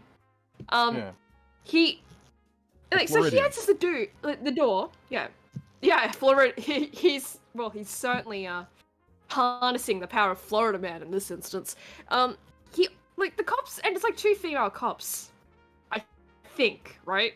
Mm-hmm. So they obviously didn't put out. The only thing I knew for sure was those this: local cops. every son of a bitch that worked for them, they were all gonna be better off dead. Gamer Feline, thank you for the $9. Don't judge the hedonism of techies. Unlike the blue-haired blobfish that use the term hedonism to sound smart, we don't have to drug people to get laid. Ow. Ooh, yeah, well, we're more, what's the word? It's not Sibyllism, what's it called? It's like hedonism light, or hedonism light, rather. Really? But, that's a so thing? anyway. Yeah, Sibyl something or other. I can't remember the word now. I'm going to get a mental block on it. Okay. But yeah, so they don't call homicide or anything like that you'd expect, because they're smelling this rotten smell, right? Mm-hmm. Or any kind of big boy police. No, they send the local police. They knock on the door. This guy summons Florida man or some shit, for some fucking reason, and he answers the door in a fucking pink Speedo. Oh, that's right. And his aviator completely sunglasses. Yeah, I don't know if the aviators were a creative choice though, because he was the actor playing Brizzi was wearing those a hell of a lot through the whole thing, which just made him look like this cool, suave Italian dude. Then you look at what the guy actually looked like, and you're like, what the fuck? Why did you hire this guy to play when the actual guy looks that looks like a meth addict, 100%. So. He answers the door in a pink Speedo. He may or may not be wearing sunnies. Who the fuck knows? And he starts going I have a cop dead in my bathroom. I chopped him up and shit, because Satan told me to do so. Oh, Jesus. Yeah. He ended up blaming Satan. And so they go to the bathroom, they check, and there's the remnants of a body in there. 2 things that come to mind. Number 1, Sybaritism, as in Sybarite, is what I was thinking of. Okay. Yeah, kind of hedonism light. And the second thing, calling the paramedics to establish cause of death to determine whether or not it was a murder or an accident. That makes sense. Before the cops? That does make cops? sense. But Yes. still, yeah, but it's still okay. No, it was the all people right. in the building who called the paramedics. They didn't know there was a dead body in there. Oh, true. The True, emergency yeah, people, weird. when they dialed 999 Yeah. that they called, were the paramedics. Yeah, that's weird. Yeah. Yeah. Yeah, but but it keeps like, so Polly said the basic thing of with the cop, right? It gets worse though, because that cop had a partner at home with a shepherd's pie just waiting for him. Right there. And that So- became the thing that we could not let go. Is that imagine finding out your partner had cheated on you. And the way that you find out is that they hooked up with somebody in the afternoon while they were working to engage in gay, well, it doesn't matter whether it's gay or not, just to engage in fueled drug sex. And they ended up dying in the course of this sexual encounter, and then their body was chopped up, and they need you to come down and identify what's left of their skull. That's how you find out you were being cheated on. Wow. Yeah, it's horrific. But yeah, like that was that documentary. And just the story was weird enough on its own, but everything surrounding it, just how they were trying to lay it out. Yeah, it was a whole mess where we just came away from it like, that was a confusing mess that we were like kind of entertained at, but I don't think we want to watch anything that these people have ever produced ever again.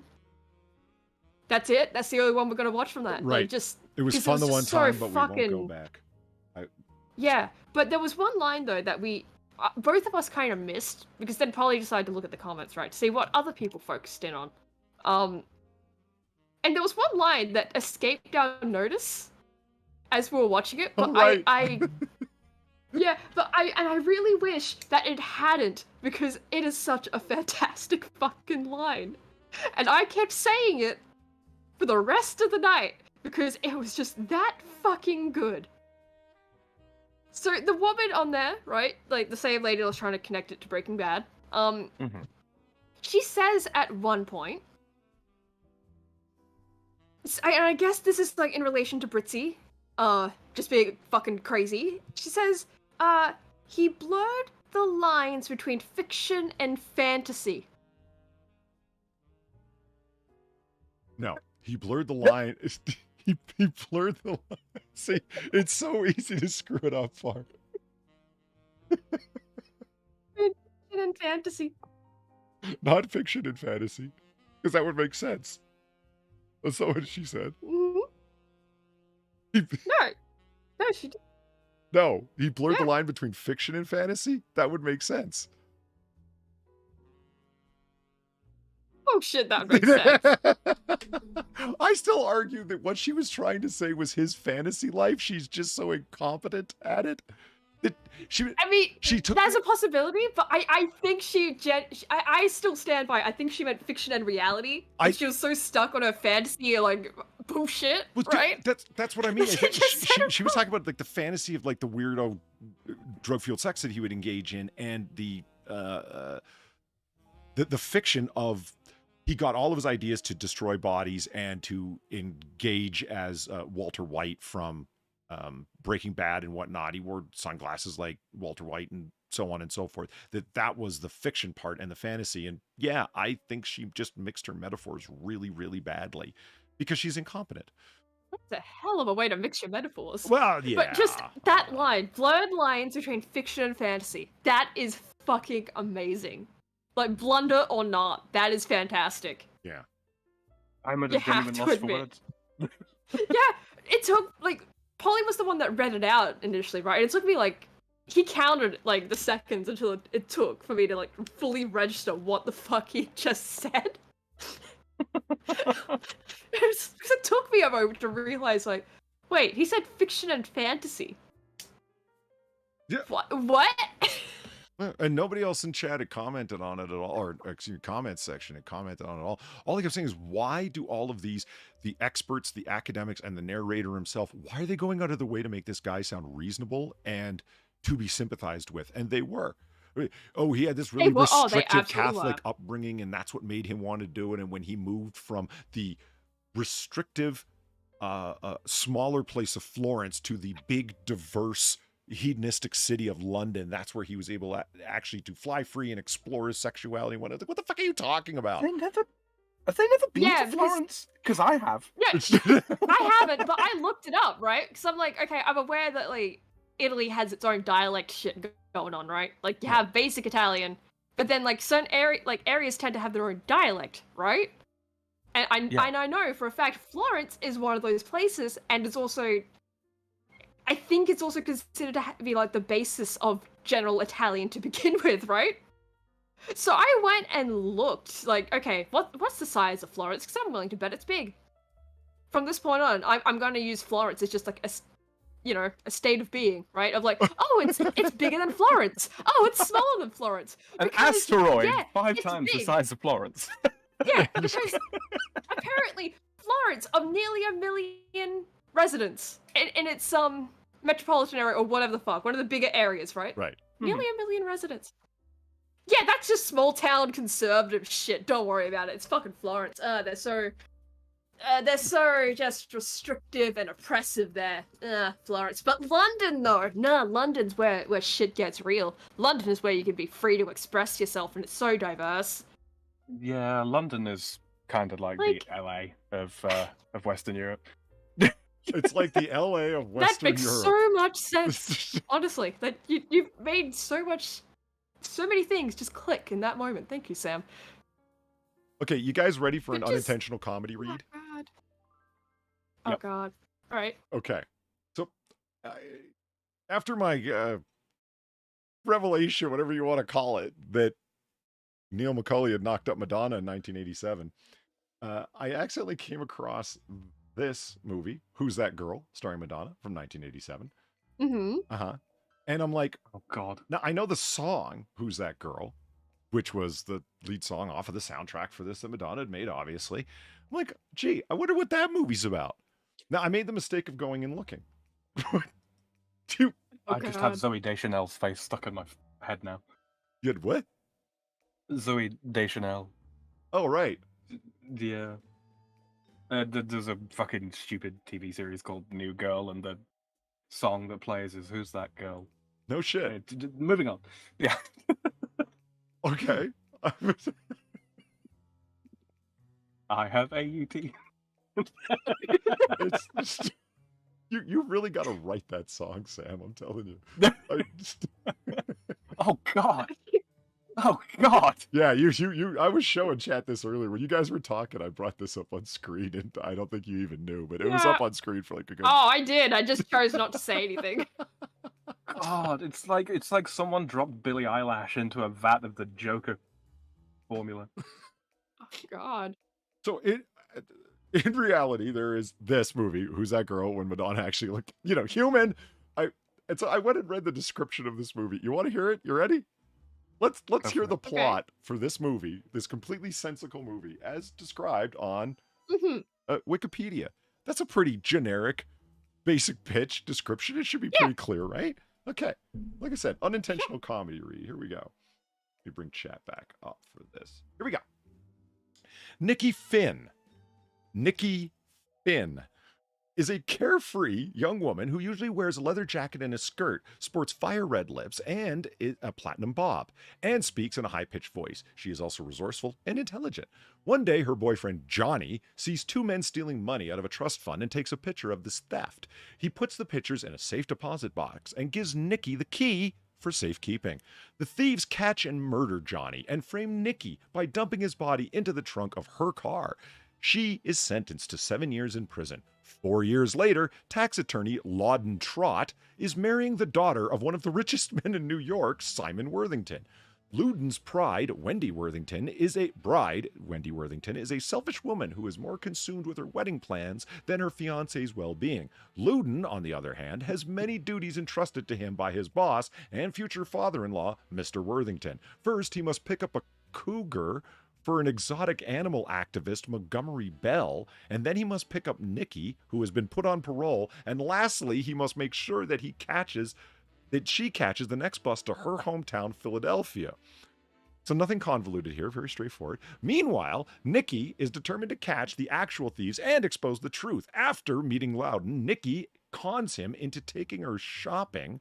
After they take a Rolls Royce into Harlem to buy a gun and are nearly arrested during a police raid, she tells Loudon her story, believing she is innocent. He decides to help her. She is also on the run from a pimp named Raoul and his lackey Benny, the ones who actually killed Johnny, only after dangling off a Cadillac limousine, smashing through the roof floor of a parking garage, does he tell her the bank and box number 6111 of her slain boyfriend. After Nikki vanishes with the cougar, whom she names Murray, later that night, Loudon visits Mr. Bell and apologizes for losing the animal, then finds that Nikki has delivered Murray and was waiting for Loudon at Mr. Bell's penthouse apartment. She has created a Brazilian rainforest filled with animals on top of his roof. There, Nikki and Loudon, who have become close, express love for each other. Murray finds a mate. Loudon delivers Nikki to the bus station the next morning, but Nikki brokenheartedly realizes that she must return to Philadelphia, leaving Loudon, who is about to get married. On the bus, she opens the envelope and the security box and finds the photographs that prove that Mr. Worthington is an embezzler and he was the mastermind behind the theft. Nikki gatecrashes the wedding, gets Mr. Worthington arrested, and proclaims her love for Loudon. Nikki and Loudon ride off into the sunset on a bus to Philadelphia with Murray the Cougar. I will never complain about Quentin Tarantino again. I have nothing, honestly. Like, what the fuck?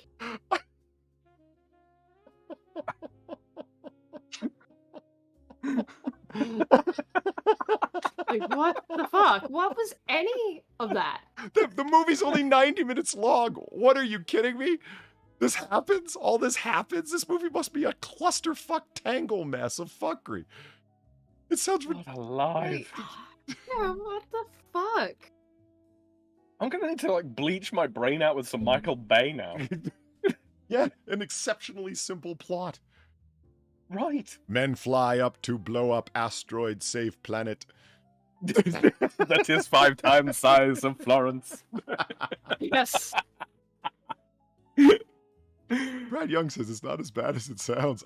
This has got to be one of the most uncomplimentary plot synopses that I've ever fucking read, because it makes it sound like a tangled mess of nonsense. God, Final Fantasy has got a more coherent plot than this. Shout out to my gamer nerds in chat. Dr. Clusterfucks there. Sounds like my kind of movie. That's you bastard. Well, yeah, well, it is a clusterfuck. Give you that. Just what the fuck? Peter says it was pretty big, I think. Got the numbers right here, actually. For a budget of 17 to 20 million, it pulled in 7.3 million. Ouch. Well, hey, there's lots of movies that were box office failures that turned out to be classics. Not saying that this is one of them, but Blade Runner failed at the box office. Go figure.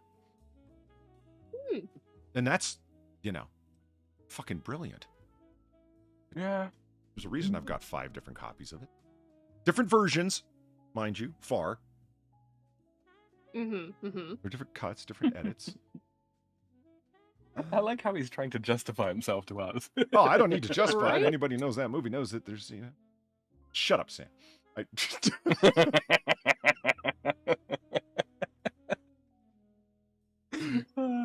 want to check something here really quick. Oh, brilliant. Let's have a look in chat. Let's see what people are saying. Peter says that apparently Florence was famous for debauchery. Yeah, that's exactly what I was alluding to earlier. That's even more hilarious. It makes it even worse. Like, he had to leave there because it was too stuffy and Catholic of a place that wouldn't let him express his sexuality. Yeah, there's never been any gays in Italia. In Italy. That's what they call it. Well, I know it is. Yeah. I've never accepted. I've never gotten over that. It's like, why do we say Paris? Isn't it Paris? Now, I can't say it with a French accent, but it's closer than, Paris. Well, why do we call it Japan when they call it Nippon? I hear you. I can say Nippon as well as the next guy. It's the same sort of thing. Yeah. But it's just... Yeah. Like, it's not even... Yeah, never met any gay people in Italy, but it's like, it's Italy. It's fucking Italy. Never been any gay. I'm now reminded of the internet videos. Kathleen, there's no gays in Ireland. Yeah. But yeah, it's just Italy. Isn't that like kind of known for being, I don't know, very flamboyant? Yeah. Quite flamboyant. That's a point. That What's the reminds me. problem? What's the fucking problem then? Like, dude, restrictive, like bullshit. He just wanted to just check the fuck out. I wanted to check the fuck out, like the first reaches of I Europe. cannot stand to live in Italy any longer. The people here, they are all squares. I'm going to go to the most wild place that I can think of, London. Nice. Fucking nice. Oh, there was That was so for many you, fucking Sinatra. details.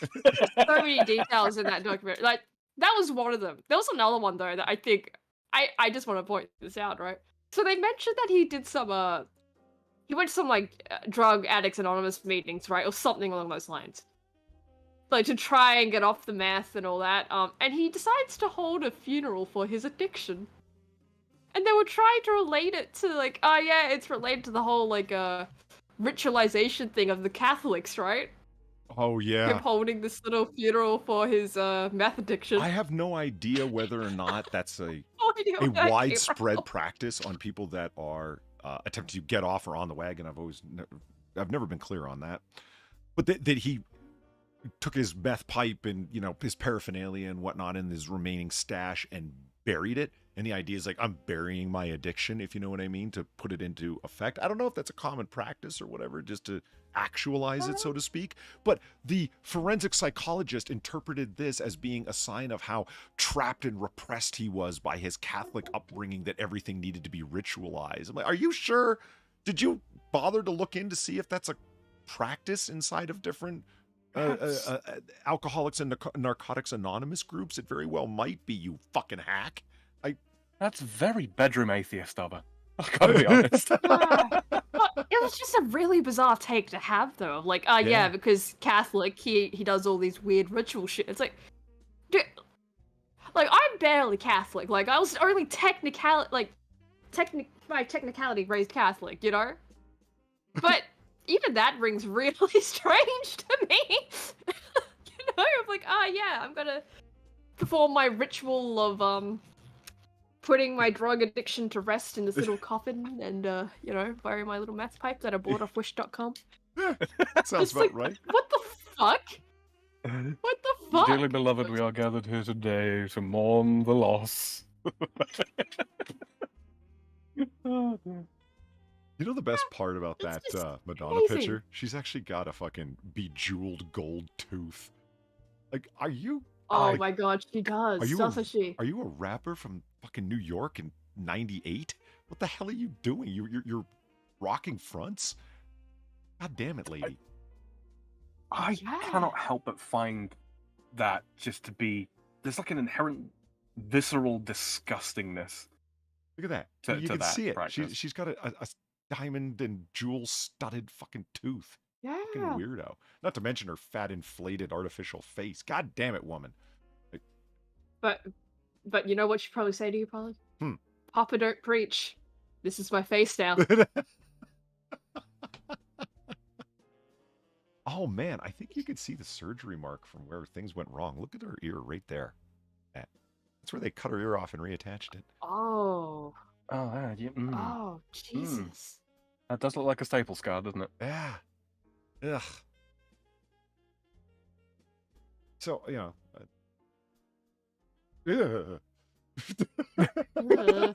Why? Just head here.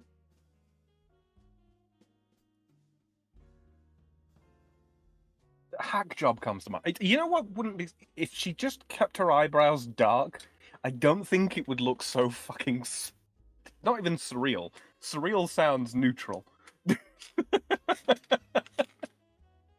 Yeah? Yeah. It looks so, AI generated? I don't know. Let's go with that. Badly. Yeah.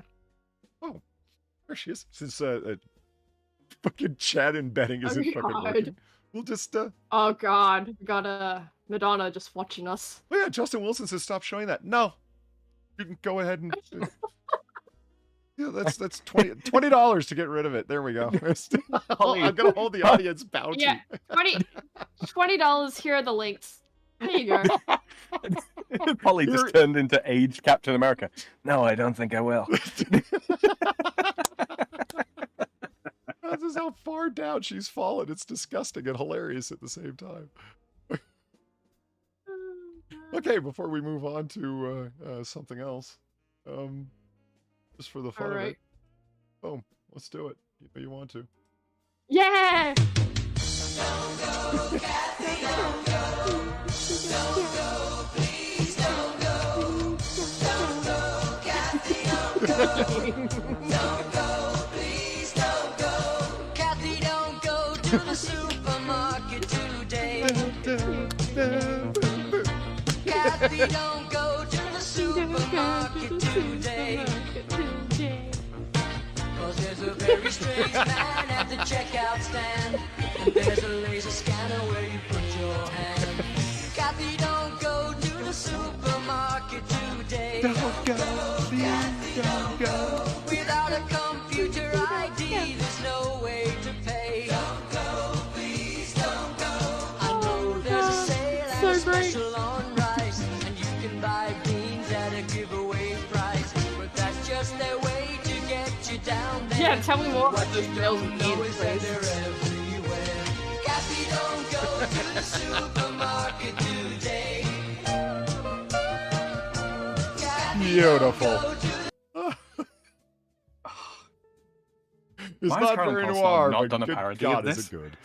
Oh god. It's so catchy. Because how could you do a good enough parody of this? It's great on its own. Mm-hmm. And I love the two soldiers standing guard at the. Don't riot over the price of eggs. It's $15 for a dozen is fine. Okay. It's all good. Oh dear. Why don't we do a little bit of snooze before we start looking at some other things? Don't forget you have some opinions to, opine. Oh, yeah, I will opine. Like this. There you go. Ramen restaurant owner found shot in his Kobe kitchen. He was also a Yakuza boss. Oh! It was a real, huh. Uh-huh.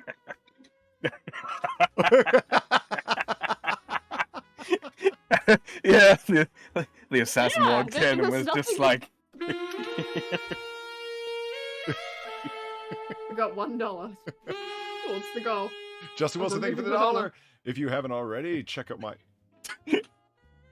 Really believe you're trespassing. They don't believe you. What? What's he saying? Says that it's wrong for one man to own all this. He says you should share it with all the people. Yeah.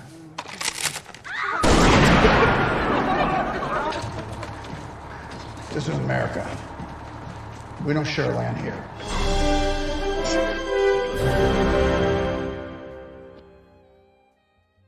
Oh, you got it. They don't believe. If you haven't already, check out my side-by-side comparison of Madonna with Janice from Electric Mayhem. I will check it out. Gamer Valine, thank you very much for the $40. Get that gender swap Battlefield or John Travolta off the screen. No, Valine.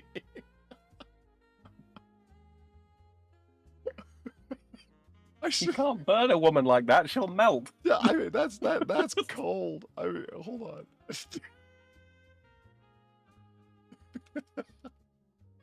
Do you, Far? Have you ever seen Battlefield Earth?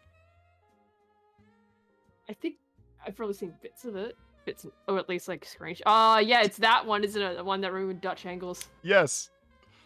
I mean, yeah, okay. She's kind of got the wide, puffy face thing working. You can see them both on screen at the same time. Yeah, I see. That's cold, man. All right, fine. There she goes. For Christ's sake. There she goes again. Right? I've got to put the the breathing apparatus in that picture and bring it up on screen. You know, the whole headset that they have and those stupid fucking metallic things that are in their temples for some reason. The Cyclos, the aliens are called on Battlefield Earth, from the planet Cyclo. Wonderful, wonderful fiction. 7 of 9's rubber burn.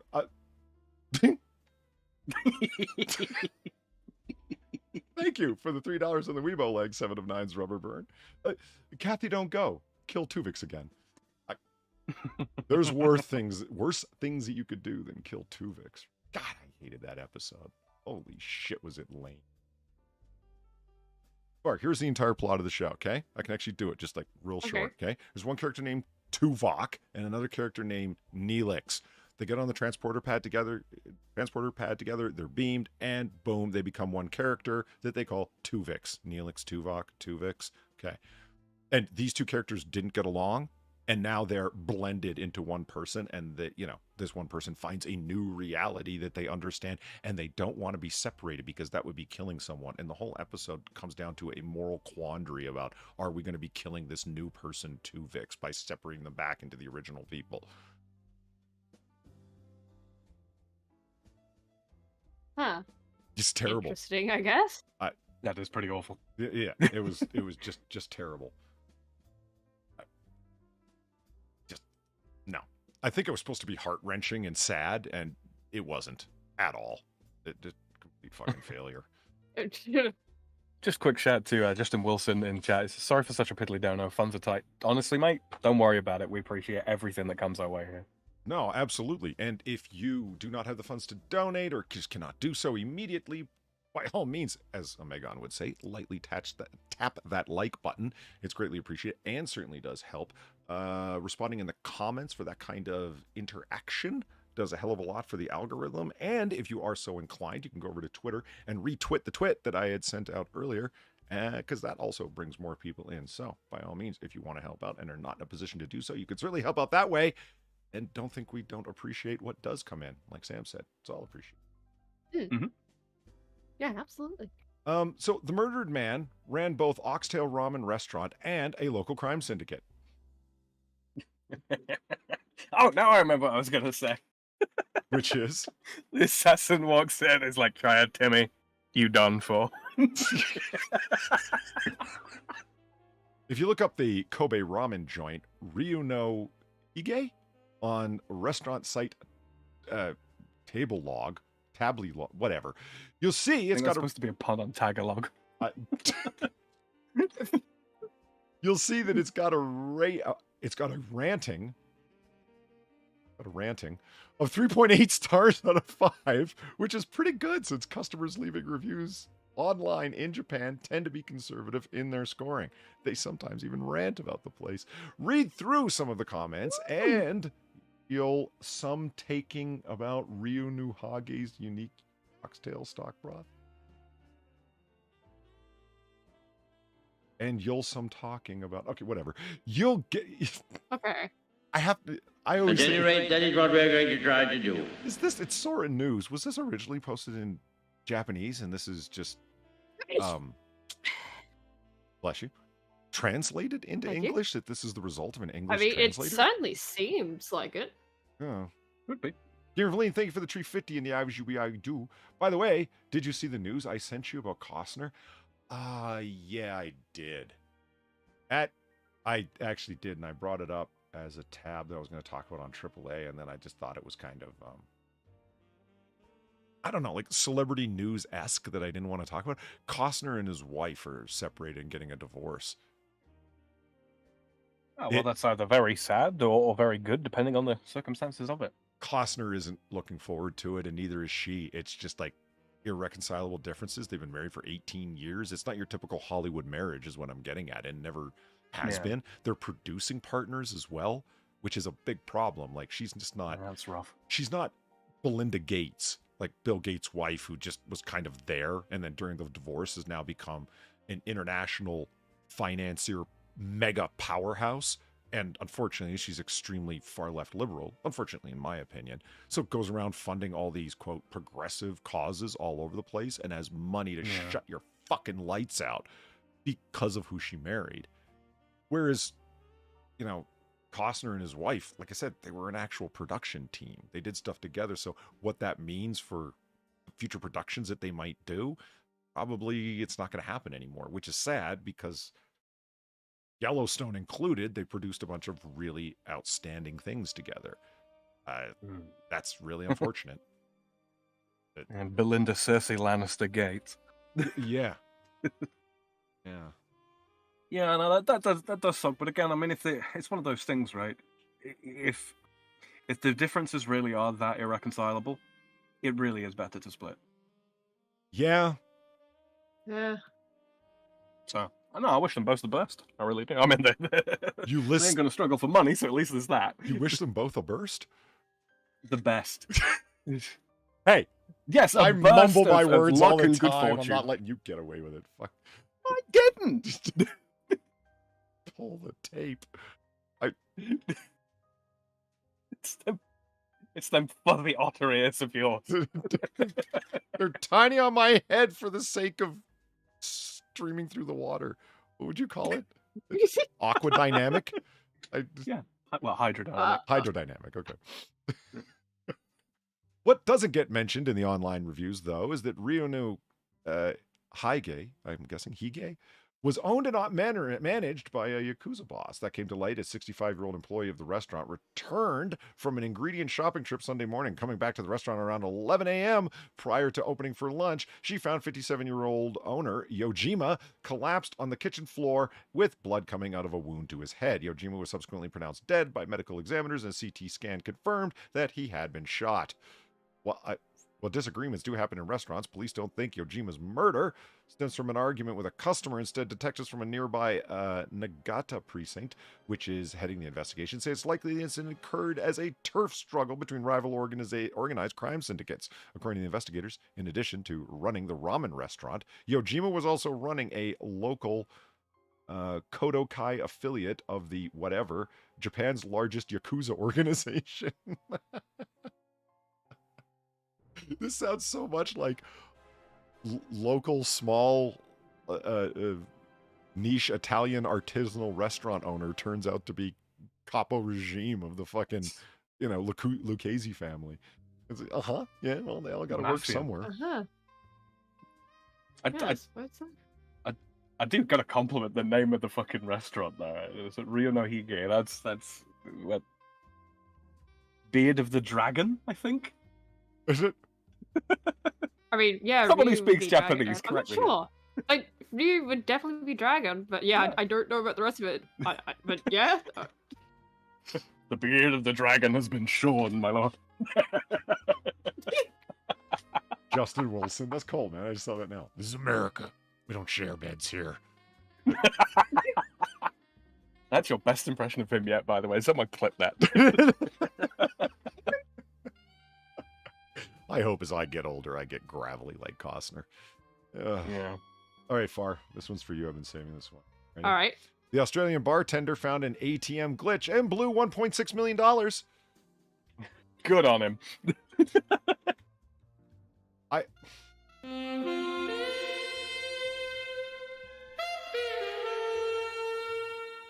Troy's neckline donated $3.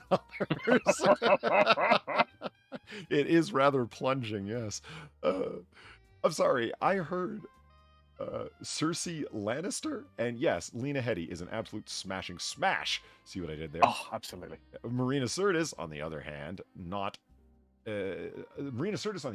anymore. I saw her Twitter account. Oh no, is she really gone downhill? Marina Sirtis?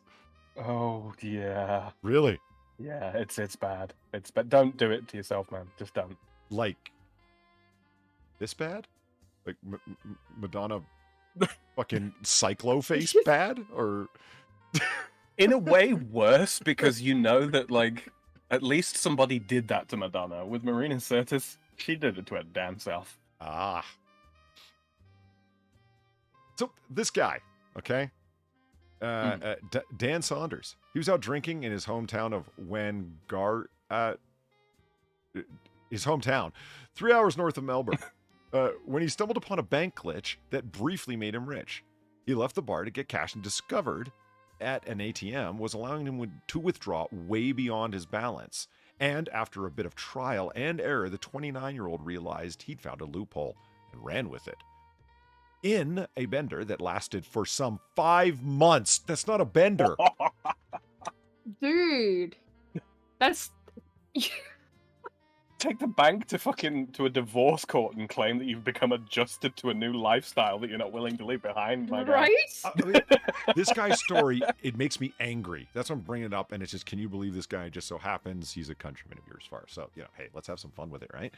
Yes, well, yeah, Australian sounds about right.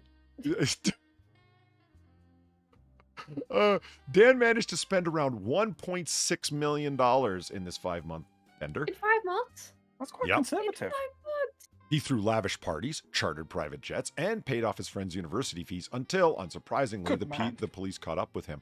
Can you imagine being the guy who had your shit paid off? And it's like, yeah, go get a hold of Dan Saunders for the money you owe me. My fucking debts are covered, bro.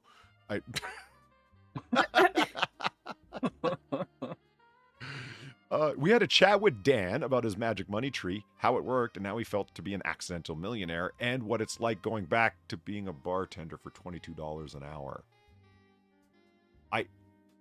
So, like, there are pictures of him throughout this. Like, this is him just out on his trip, and he would fly places, and yeah, absolutely. Did he fly to Florence? I don't think he went that far. Unfortunately, he should have just gone and not come back. Hey, Dan, tell me about what went down. He says, well, I was out one night. It said balance unavailable at this time, so I transferred $200 from my credit account to my savings, and it said transaction canceled and spat my card out. I thought that was super odd. I decided to try to get the $200 out of my savings account just to see what would happen. It gave me the money, so I went back to the bar and continued drinking. After I left the bar, I was walking home past the same ATM.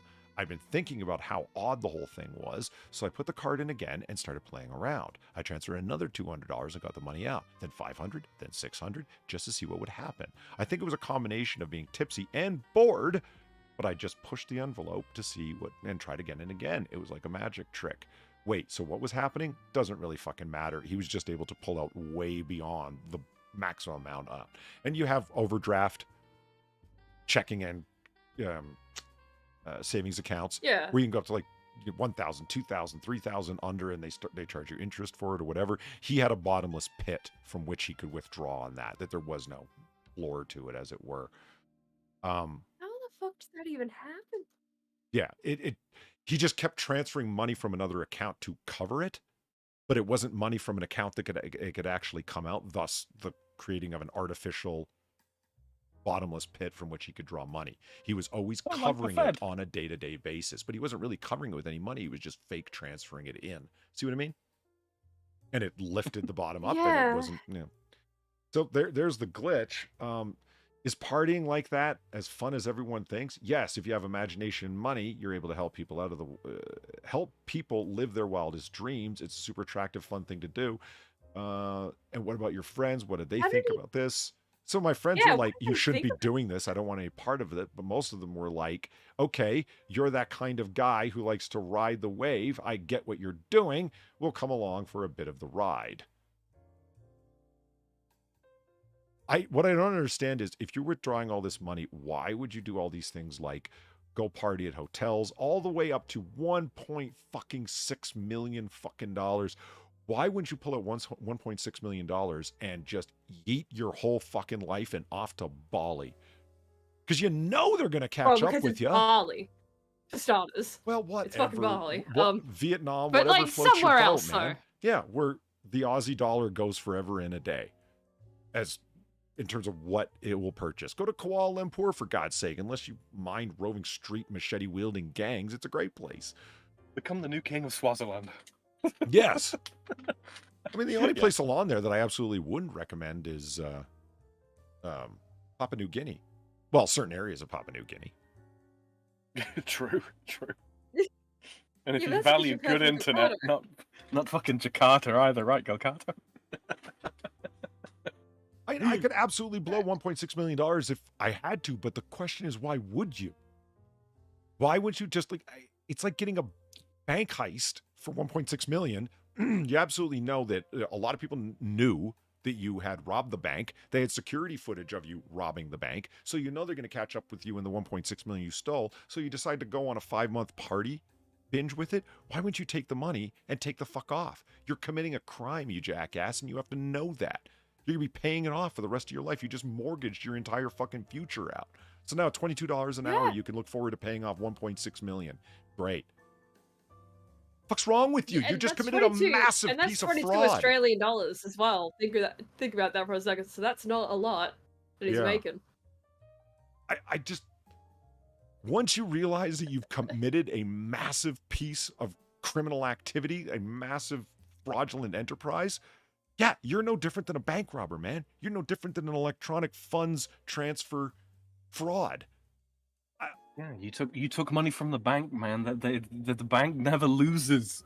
They're they gonna kind of want notice. their money back. Yeah, there's people that they pay just to keep track of in and out debit and credit for the bank as a whole. They're gonna notice, and I mean they're gonna track it to you immediately. I'm not saying you can't get away with crime. Of course you can. Lots of people do, but the point is you, buddy, aren't. Well, obviously not, because we're reading about it right now. I do like how he paid off some of his friends' university debts, though. It's like, good guy, Dan. I guess oof. I don't know. I'd keep withdrawing it in cash and cash and cash. What are you going to do with all that cash? Never you fucking mind. I'll figure it the fuck out. By the time I get to Bali or Kuala Lumpur or Ciudad del Este in Paraguay, I will buy a fucking knockoff Nokia laptop or whatever the fuck, and then Google how do you hide lots of stolen money once I'm in an open city. I'll figure it out fucking later, all right? While using your VPN. Right? Well, ain't no one going to come arrest you in Ciudad del Este or Kuala Lumpur. It's just not going to happen. Head to Ukraine and have, ask for an audience with money launderer in chief, the person who I can't mention on this stream. Yeah, try to get a council with Coach Redfield. He might know what to do. If you want to go to Ukraine, that's fine. Hey, it's almost an open city. You can buy all kinds of U.S. military tech and sell it for a hell of a lot more. The one thing you shouldn't do is publish a whole bunch of anti-Ukrainian and anti-Zelensky government propaganda. You fucking asshole. Masterful callback.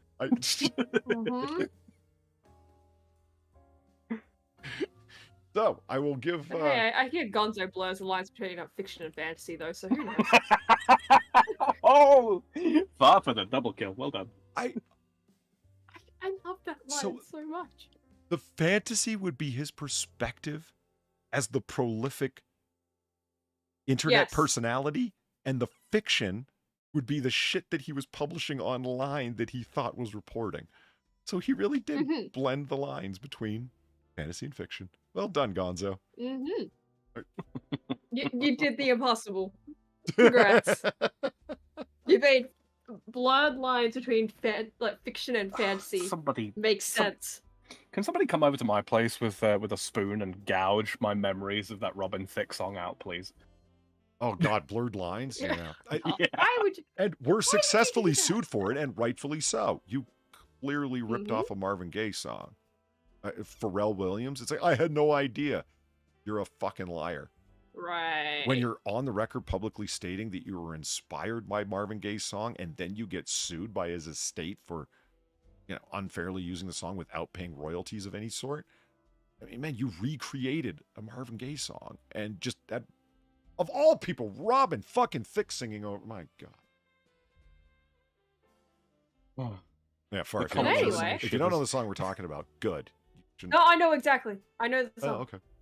My condolences. It was everywhere. Was it really? Remember that? Yes. Huh. Yeah, I went to my cousin's wedding and they played Blurred Lines. Like it was fucking everywhere. Like it's not even a good song.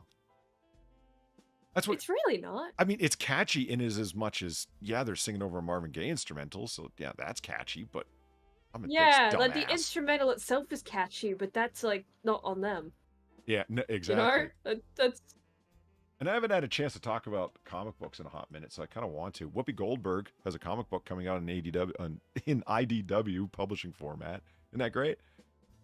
Whoopi Goldberg to release I'm comic reading book the featuring title. a menopausal Oh. superhero. It's only after passing menopause that, much like a mutant, when you reach adolescence and puberty, I'm glad you'll she manifest. said it.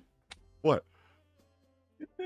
Only like after passing being menopausal is like a mutation.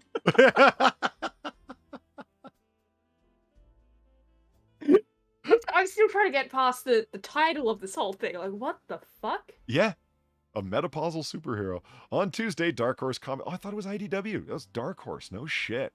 God, Dark Horse. What are you doing? Oh. You were the home of... Doesn't Dark Horse just take anything, though? But now... But they were originally like the home of so many great comics. Usagi Yojimbo, for God's sake. Yeah, again, they take anything. Hey, whoa. I'm not saying it's bad. It's Samurai I'm just Rabbit is saying, awesome, you know, all right? how many other places are going to be taking the Samurai Rabbit? You know, at that time, how many others? Lots. What do you mean? It was highly bankable. Stan Sakai has a huge following. I'm one of them. God damn it, Far. That was cold. You're a follower of the furry rabbit. Because of her lifelong love for comic books, Goldberg decided it was time to create a new kind of superhero, one that might be a little older, whose body might be a little thicker, and whose breasts may or may not be the same size. And may look suspiciously like Whoopi Goldberg herself. Yeah. The comic... I'm willing to bet that that's what it's going to be. It's going to be... If we see a preview image or anything like that of this new superhero character, it's going to look suspiciously like Whoopi Goldberg. She is also smack in the middle of menopause, along with chills and hot flashes, also gives her some unexpected superpowers. For fuck's sake. Look, I think Assassin of the Grey just accidentally became a prophet of cringe. Just she gets power from her hot flashes. Yes. And Justin Wilson says Western comics are dead, yo. Dark Horse noted that she worked with the writer, producer, and showrunner Jamie Pelagia, with whom Goldberg said is just outside the box as I am. Oh God, Whoopi, you are the box. And I'm making a reference to a rather unpleasant word that is sometimes applied to people that means roughly the same thing as box. The thing that kills me is that you have no idea how bad... Well, I guess you guys watch Comic Book Curation. How much of a stereotype of bad SJW writers this is. I can't believe Comicsgate complaints are still holding water in terms of the crap that's going on in Western comics. Listen to this. Isabel Frost, that's her character's name, is a woman who has spent her life as a wife, mother, grandmother, a life she feels isn't all that she had hoped for, with a husband who has grown in another direction. She is a college graduate with a degree in science. She's an amazing gamer who plays with people all over the country. Hello, fellow kids. And she loves the science. This is the way they write all the fucking characters. All of them. I'm sorry, but she has a degree in science. Yes. Does it get any more specific than that? Because there's a lot of branches of science. Yeah, it doesn't really she loves the science. Like, that That's the doesn't really joke. explain anything. And her real name is Wilhelmina Nye. Oh my god. You know the weird thing, right? The very most basic elements of the concept, right? Older superheroine. Yeah, I'm down for that. Yeah, that's not a terrible idea. Just then everything else. Yeah. So everything else. You know, all the X-Men or what have you, or they all develop their superpowers when they hit puberty. Blah blah blah blah blah. This one's a really late bloomer. She developed hers when she became menopausal. All right, fine, fair enough. Yeah, I'm down. And then they have to layer on all this other crap. Nah, fuck that. Yeah. Oh man, I'm just sitting here just in older amazement. superhero wouldn't be a bad idea. 2023 Just and like people are the still interestingness of writing Mary Sue characters like this, where it's self-inserts. This is Gabby Rivera all over again with America Chavez. She echoes your life exactly and says things that you think about the world and has become a mouthpiece for those things, except that she has none of your failings. First of all, she's beautiful and so on and so forth. And it's like, well, I'm going to make this character like pugly and fat and different size breasts and et cetera, et cetera. Three words. Okay. I'm not Starfire. Yeah. I'm the fat, goth, ugly daughter of Starfire. It's fine. Oh, great. Who is this for? Becomes the thing. Yeah. The comic book for no one.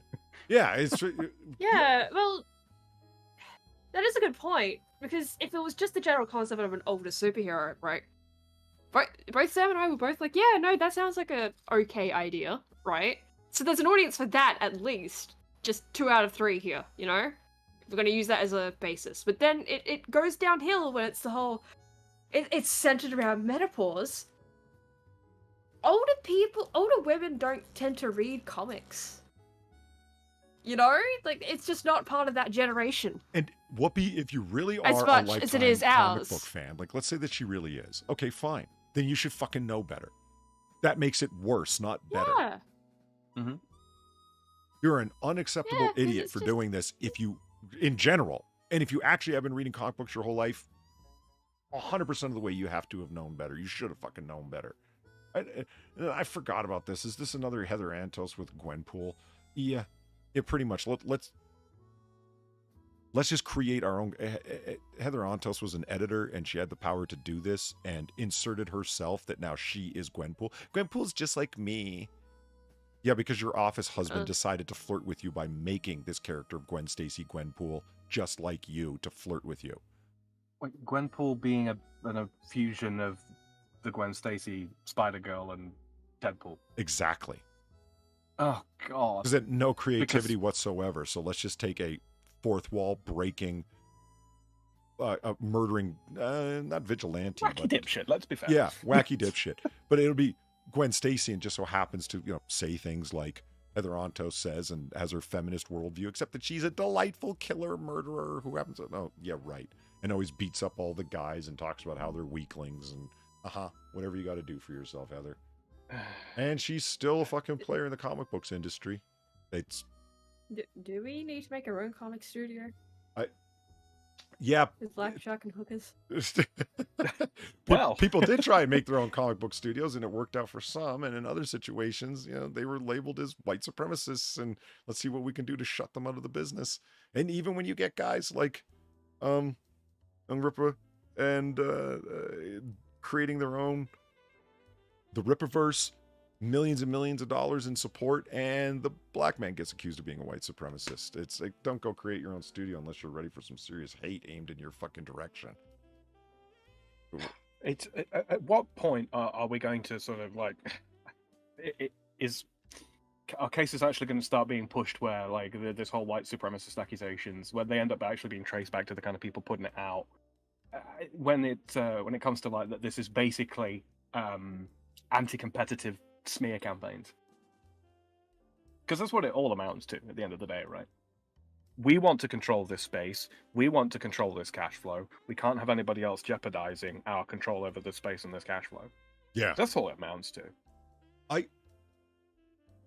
It would really. Is there a lawyer in the land? It would really take establishing, like, obviously not a lawyer, but it would really take establishing that calling somebody a white supremacist is a label that will be detrimental to your business and your public.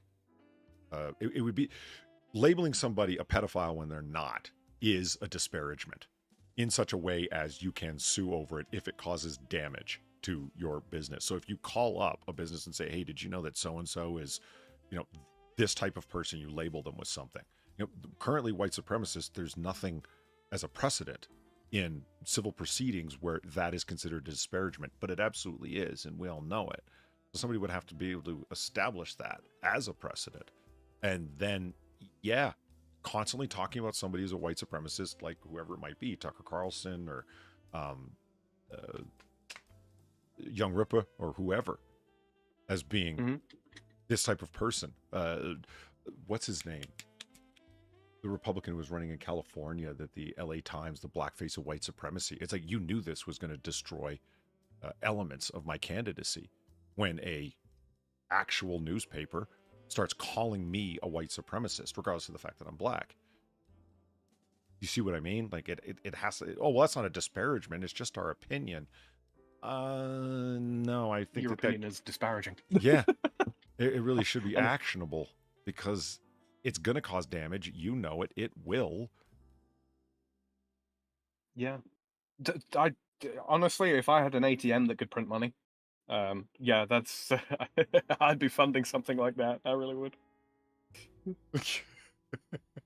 Larry Elder, thank you, Brad Young. Yeah, Larry Elder. Ah, good shout. And Assassin the Grey, thank you. It not good. All right, Far. I will give you a choice here. Would you like to go with a WikiHow or a Zillow? Oh.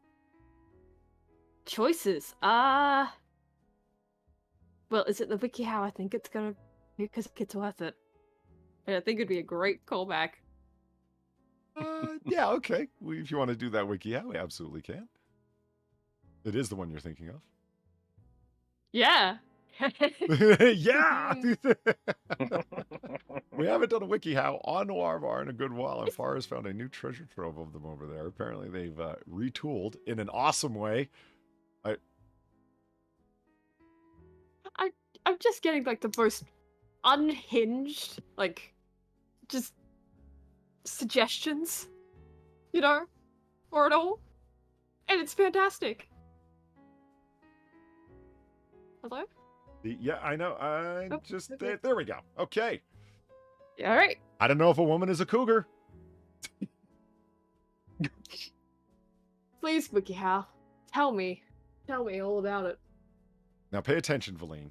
People might be spotting you or these very characteristics in a few years. So, yeah.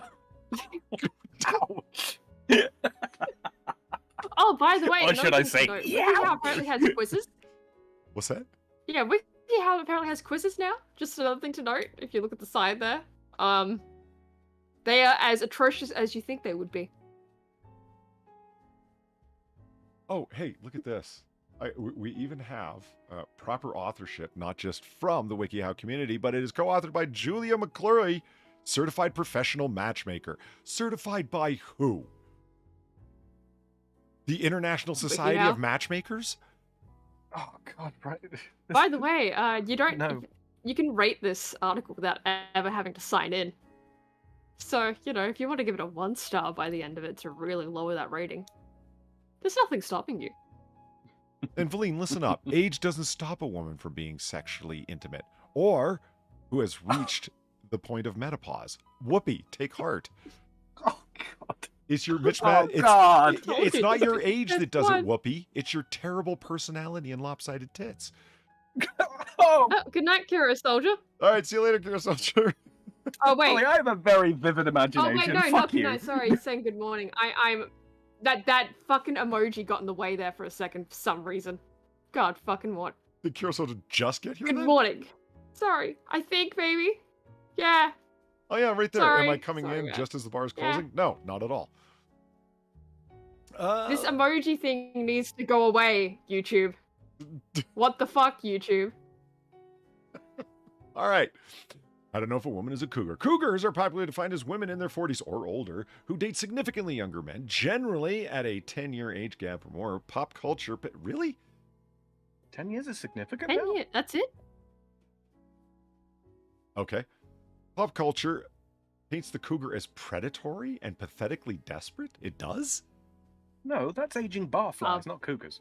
Yeah, cougars are like presented in movies as being women that are still hot in their 40s and are right. Do you know what I mean? Like, no, they're always empowered women, as I see. If you know what I mean, like women that are no, they're still sexy, so therefore go after younger men because that's what they want. All right, whatever. Yeah, I get it. It's just all right. Just say I've played those bars.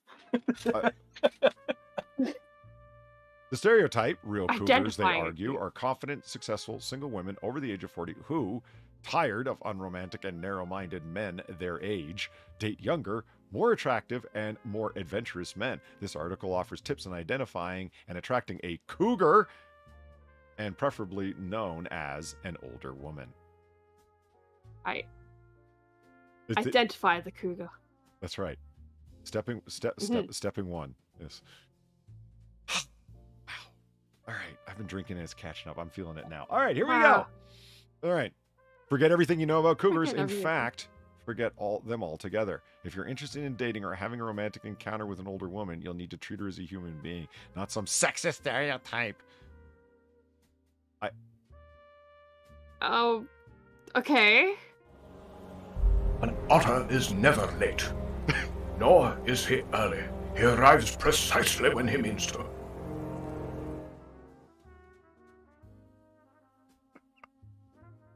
Oh, God. Was that a little weird for you there, Sam? Yeah, a little bit. That was great. That was fucking great. Or haven't you seen that one before? I have, but just I wasn't expecting it right then. I'm never late. What do you mean? Kimberly, thank you for the $8. I'm younger than you, and my guy is older than you. But okay, thank you, I think.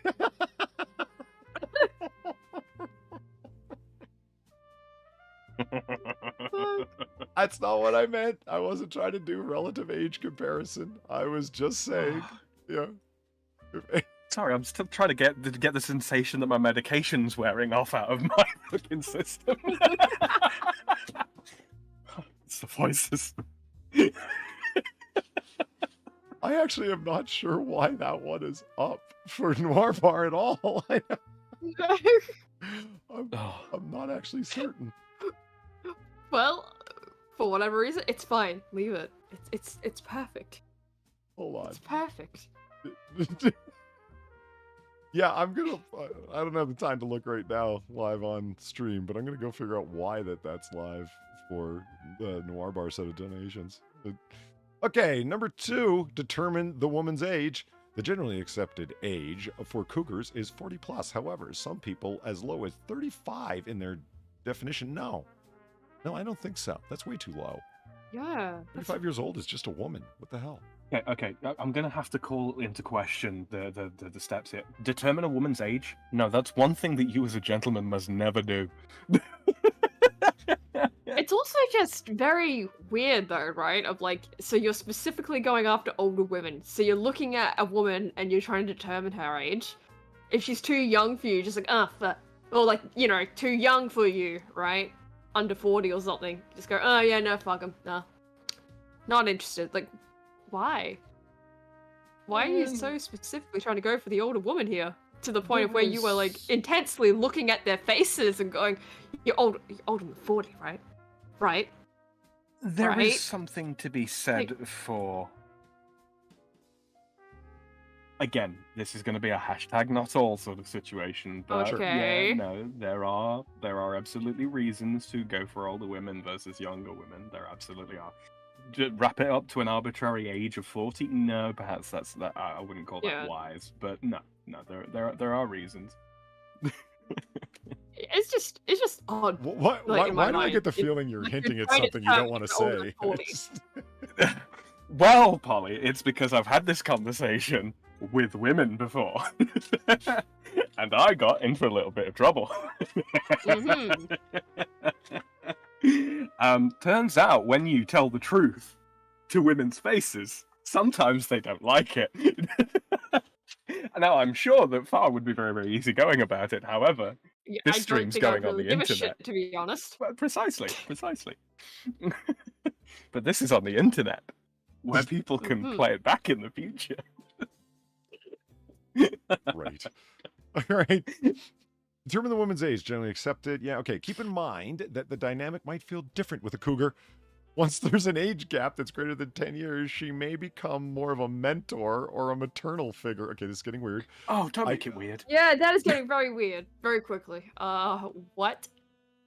Dry, dull, and or thinning hair. Both men and women experience a decrease in the quality of their hair as they get older. You might notice an older woman has brittle-looking hair that lacks the shine and fullness of younger people.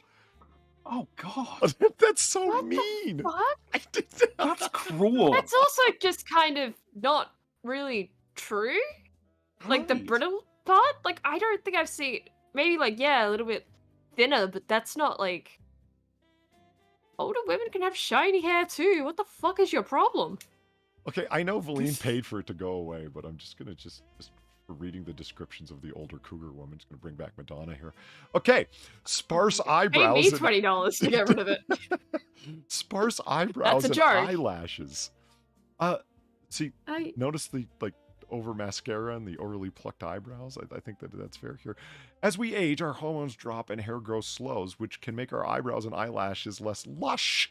Some women might opt for penciled or tattooed eyebrows or eyelash extensions, so it still might be difficult to judge their age based on these factors alone. Oh my god. Thinner lips and eroded tooth enamel. Our lips wrinkle and thin with age, and our teeth What? wear down and erode. You might notice lines on an older woman's mouth, thinner lips, particularly hidden with lip liner, and duller or translucent teeth. You can tell why a are you woman staring? wrote this article. Yeah, Wow. why are you staring so intently at her teeth, of all things? I- Are you a dentist? Dry and saggy knees and elbows. This is a 40-year-old woman. Like that we're Right? talking about. Have they met a 40-year-old woman? Yeah, like this is describing someone in their Oh, 60s, right? Or right. 50s, like Oh, late 50s or man. something, you know? Not 40s. You know, you can do Oh, what Madonna's done here and just puff your lips up with your own butt fat or whatever she did. Oh. Oh, we got an interesting donation here, Polly. Let's see. Lindsay Ellis's mugshot, thank you for the $3. And if you go by my mugshot, I'm 79 years old. That's terrible. How could you say that?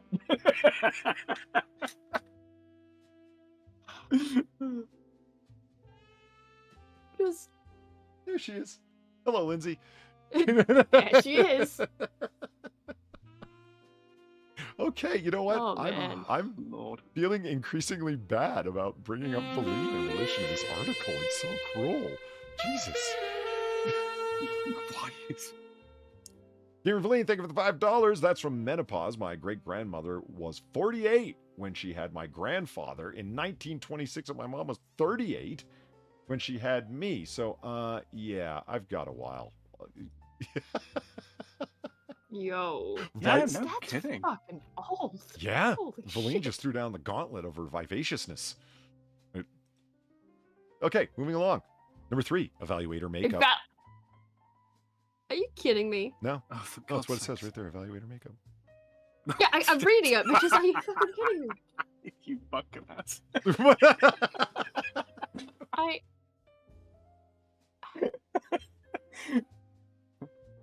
It's a completely different kind of aircraft. My altogether. God, Mort. It's a... Jesus. Knees and elbows, ? Bingo wings. Oh my God, I have never notice an heard a more older woman. disgusting description of like God. loose arm flaps on women. Bingo wings? That is disgusting, bro. That is Yeah. Jesus Christ. No. I would say that's like X. You know what I mean? Name off other terms I've found like too disgusting to say. But then if I say it, people are going to repeat it. And I don't want that. So I'm not going to do it. Yeah. Yeah, let's never repeat that ever again. Never. Good God. Okay. Never. So, evaluator makeup. This means while less attractive men might still be desirable based on intelligence, humor, income, etc., women are still largely judged on how they look. For this reason, it makes sense that, with age, a woman might amp up her makeup routine to try and hide the signs of aging that will make her less desirable. Particularly, you might notice in an older woman wearing more foundation and structuring creams and shades to give her face a smooth, contoured look. The hell is a structuring cream, Sam?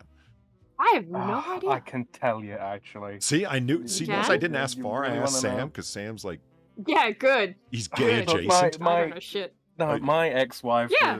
she was a cosmetologist. She trained as a cosmetologist, all right? So yes, I know about these things. More so than I'm happy to fucking admit. And fuck you for bringing that up. Why? You're a resident makeup guy. I don't know shit.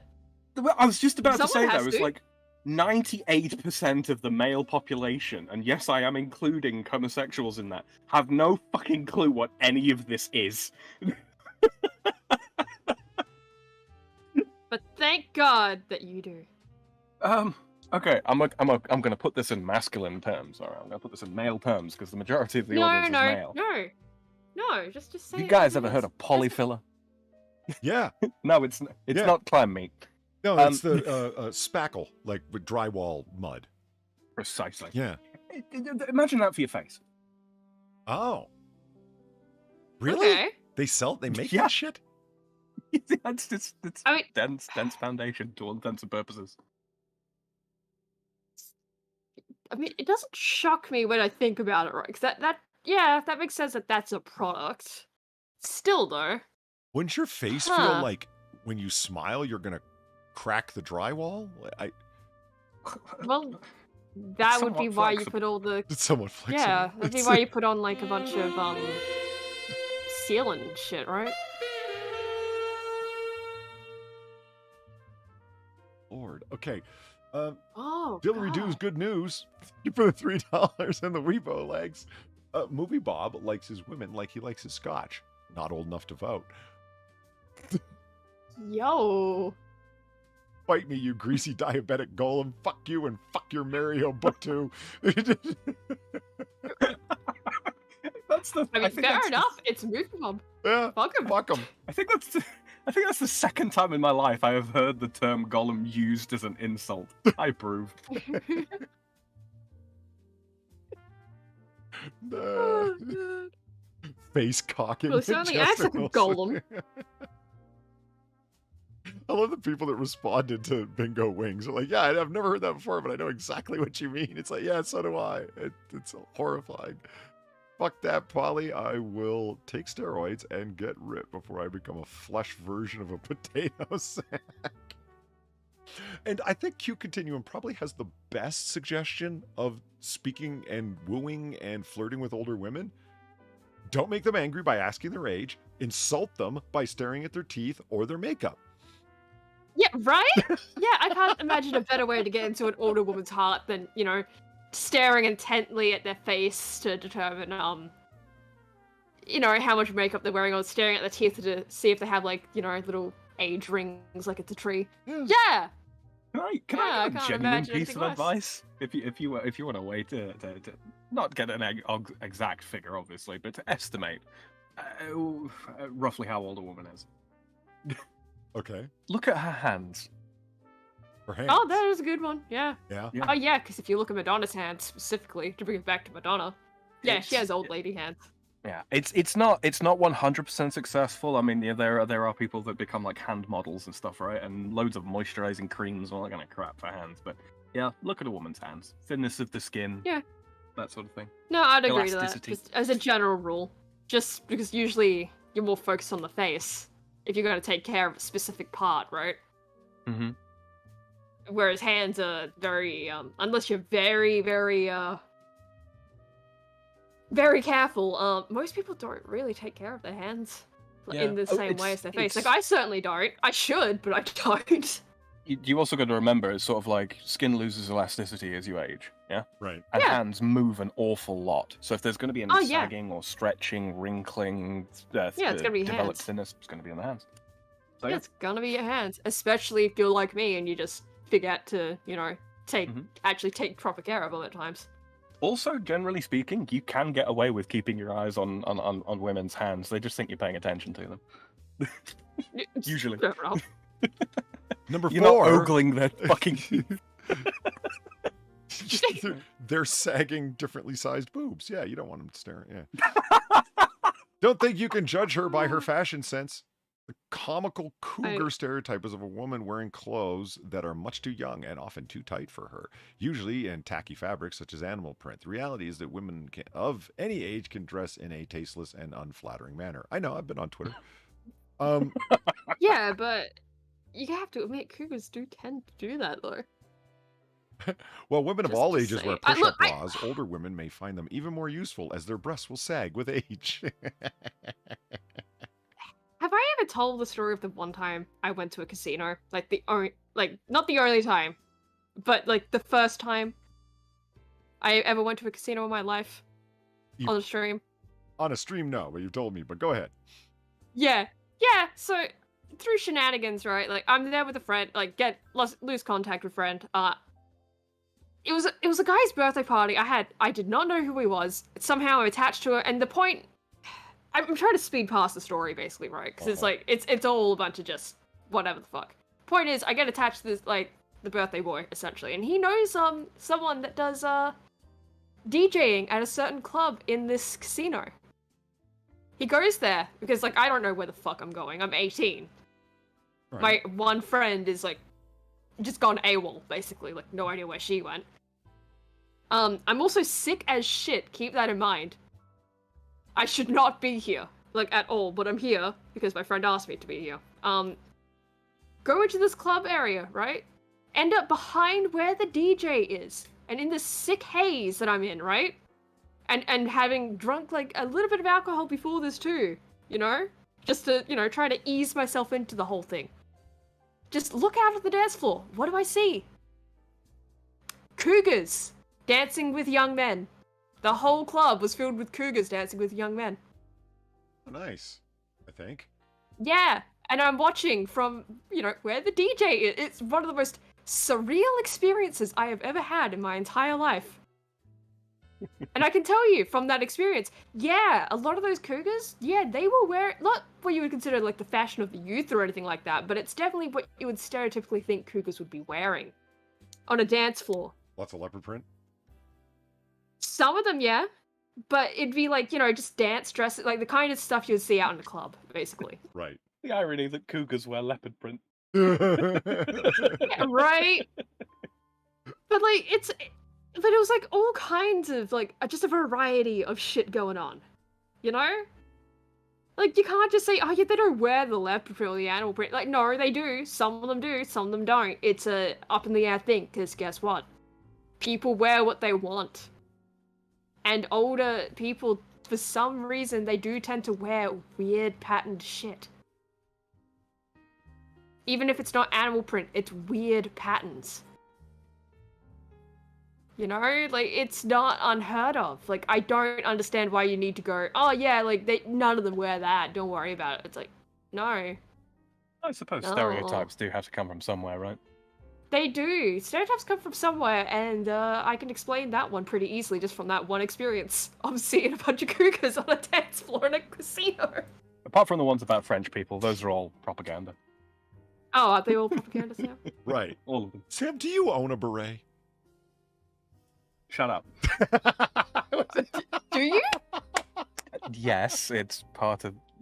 Look. Oh, wait a minute. That was your military, ensemble, no? Yes. Do they dress give them wear, out right? to, that's French different. babies when they're born? That's different. No, do they give them out to French babies when they're born? This is your beret. You'll grow into it. No. Also, our equivalent of kind of Remembrance Day for the troops, it's typical to wear a red beret. That, the British you have might the be poppy. the one way that a Frenchman could get out of outright mockery. It's part of that dress uniform, sir. Oh, okay, well. Yeah, it's white as well.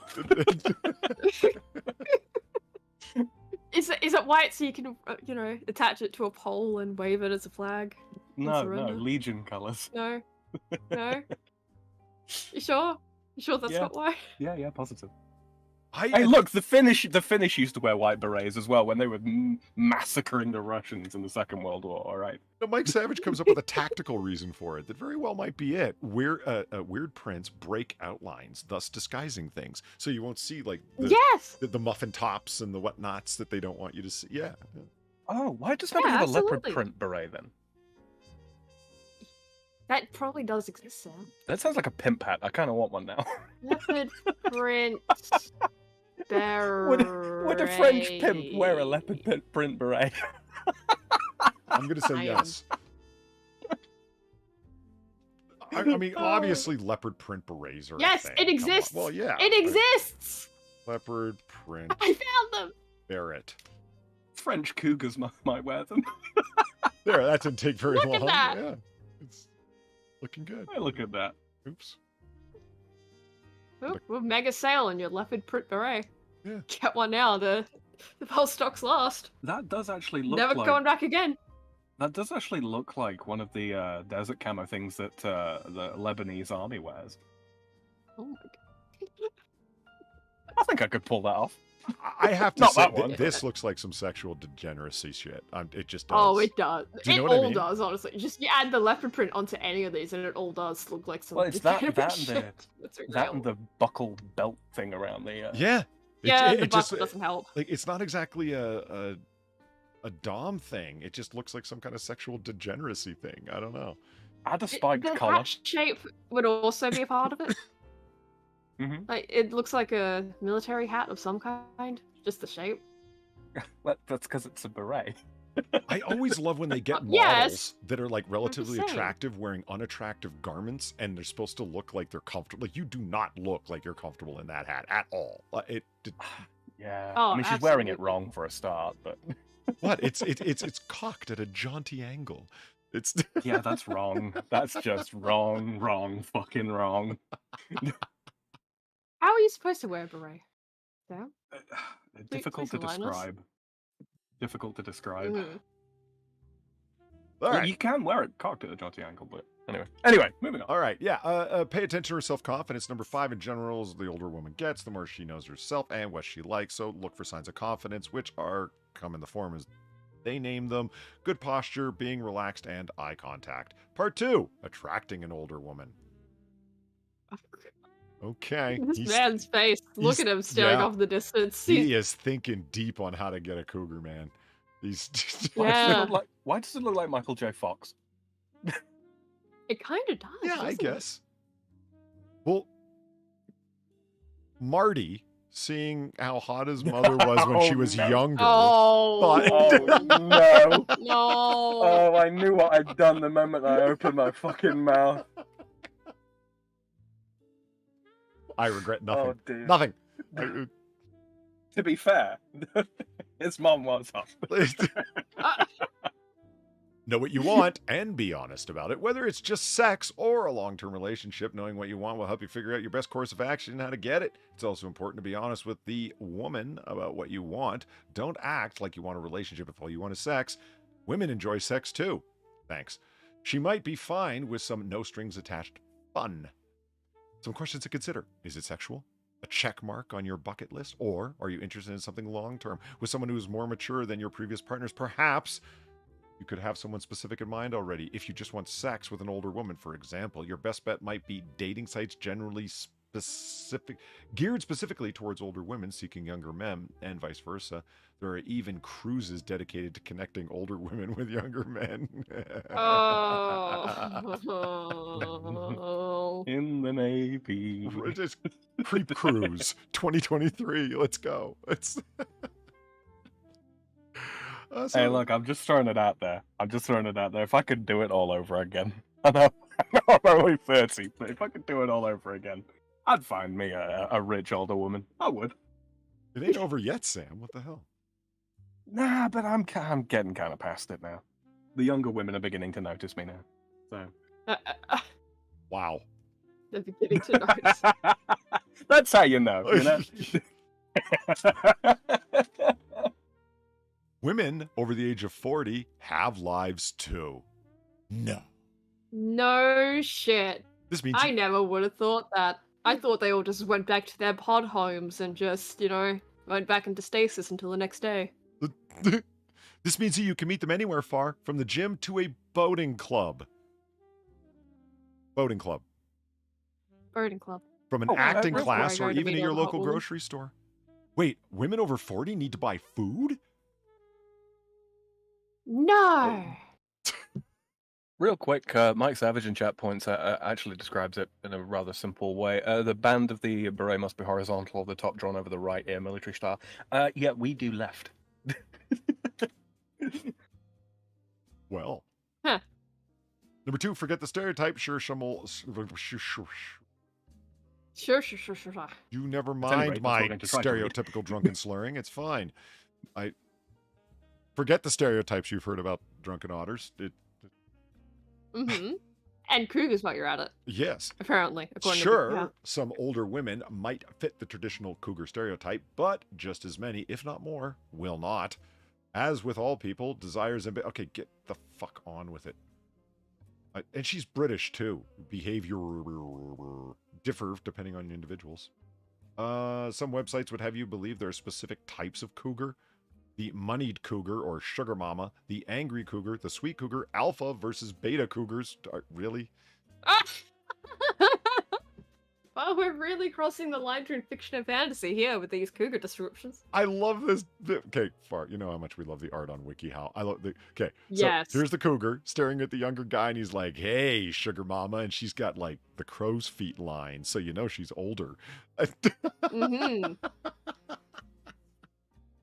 She's old, but she's not too old for a straw in her drink. Okay, now here we go. This could be fun. Number 3, show her you're interested. If you're interested in a mature woman, let her know. How you show you're interested will vary depending on your own situation, including where you meet the woman and how well you already know her. If you meet a woman at the bar, oh, this is going to be good. Oh, this is going to be fantastic. You might show your interest by smiling at her and seeing if she smiles back.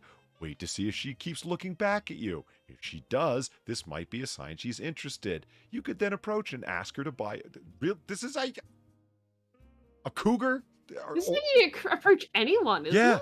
Man, woman, whether you're a man or a woman, I think that's pretty universal what you just said. I can't imagine anything that's much more universal. Who wrote this again? Kiro Soldier asks. A certified matchmaking expert. Mm-hmm. Only the best for WikiHow. If you're interested in a woman who is at the same running club as you, your tactic would be different. You might gauge her interest by starting a conversation with her after the run. So talk about something of common interest? Huh. I bet you no one's ever thought of that before. Yeah.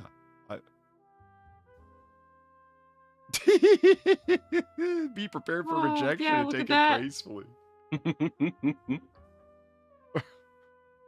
If you approach a mature woman and she rejects you, don't be a jerk about it. It's okay to be disappointed, and even if you express your disappointment, do it in a polite or witty manner. Yeah, call her a shriveled lesbian and walk away. What do you think she's saying to the guy here? Like, oh no, you're too old for me. Sorry about that. You have a driving license? Yeah. You have a mortgage? Oh, that's no, buddy. No, I think she's saying fentanyl. What are you kidding me? I'm a doctor. I write my own scripts.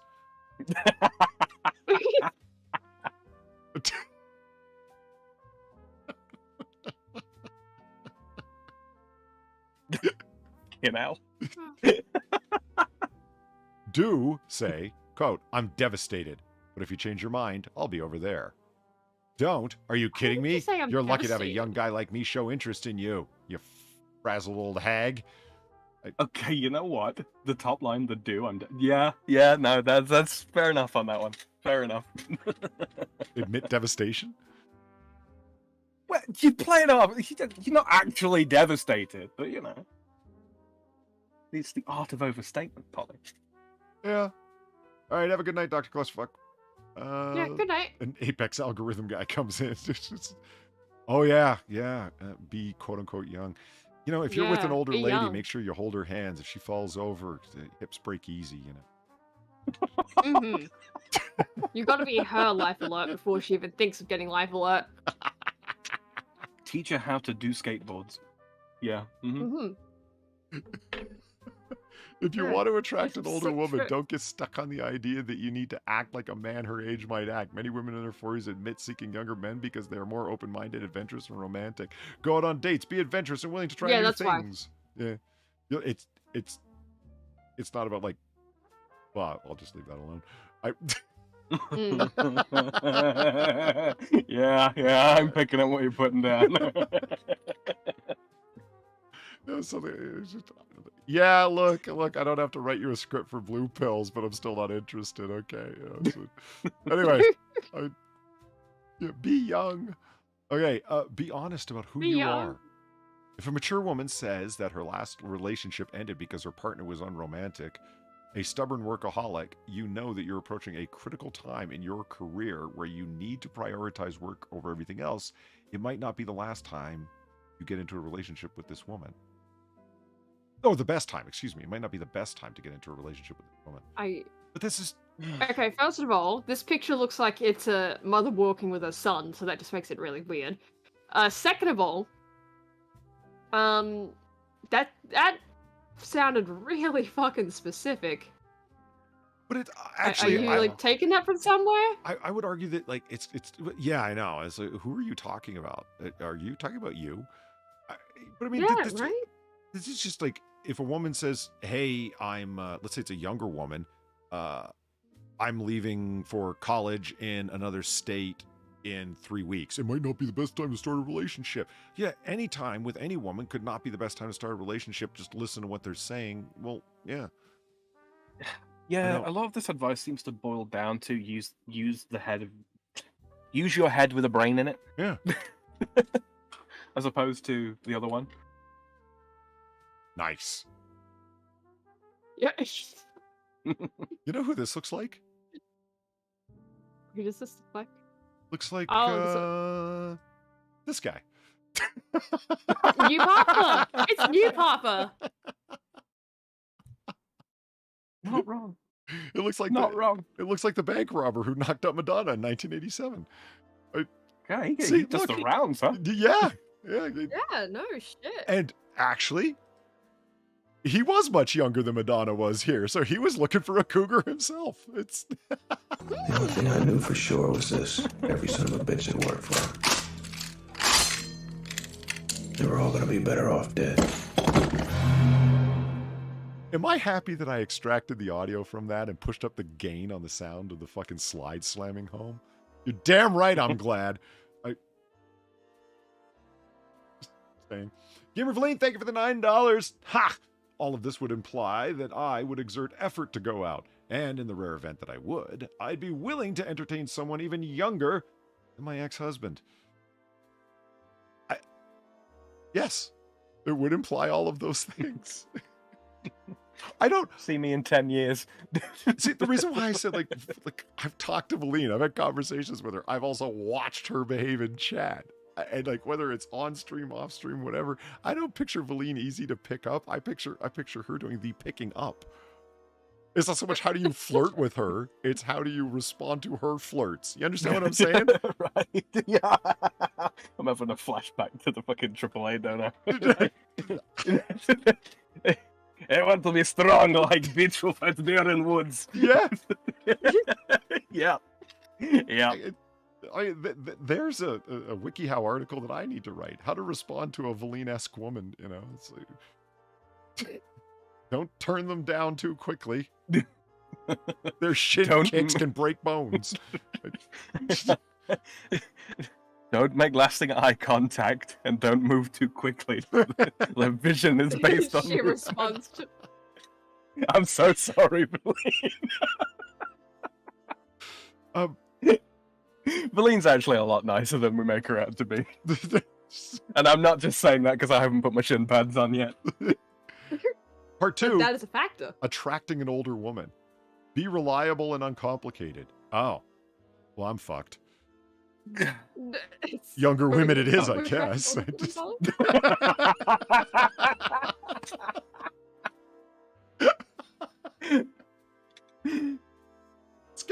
they don't have standards. Or care about time. Let me ask you a question, Sam. Yeah. So talking to a woman back in the day, right? Okay.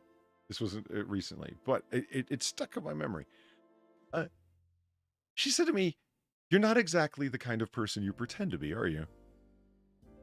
And I said, "What?" And I said, "What do you mean? I'm really uncomplicated. What you see is what you get." And she broke out laughing and said, "No one believes that." Should I have been insulted? Yes, actually. Actually, yes, because frankly, she's wrong. As one guy to another, no, you're very much a what you see is what you get kind of person. Well, because she said she had asked me what my opinion was on something, and I said, I don't know, I don't really have strong opinions on that. And she said, I'm not sure I believe you. And I said, what do you mean? She goes, you seem like somebody who has a lot of opinions on a lot of things. And I said, no, I'm actually rather uncomplicated. Yes, but not on that. And, well, yes, but actually no. Yeah.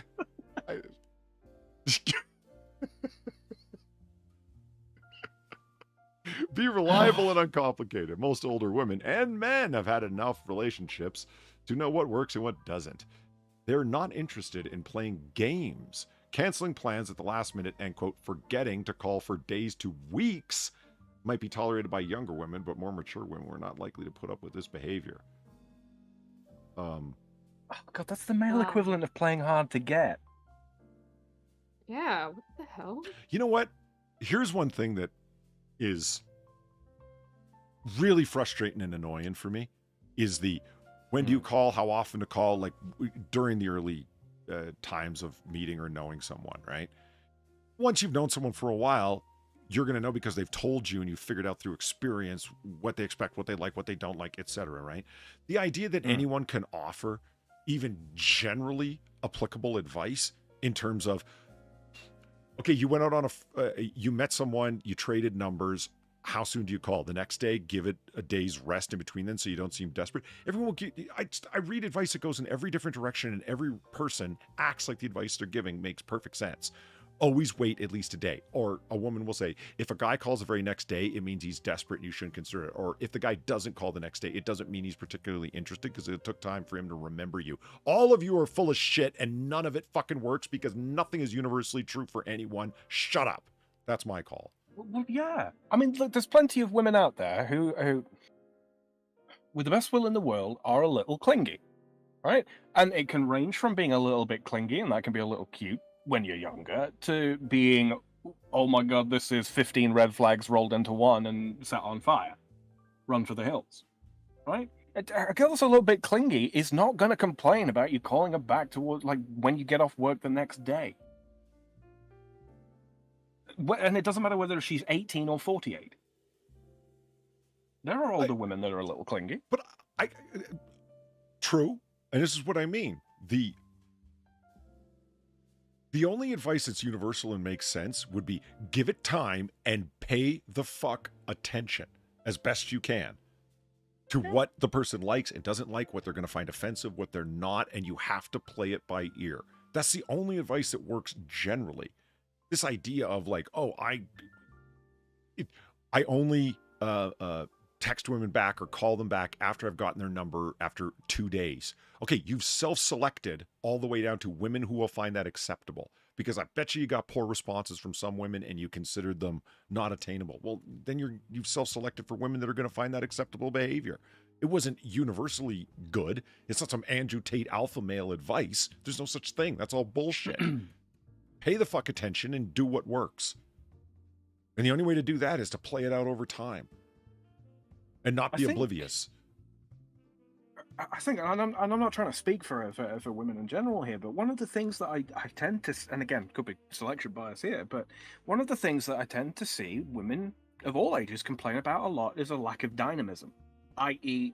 men responding to how they behave with, altered behavior.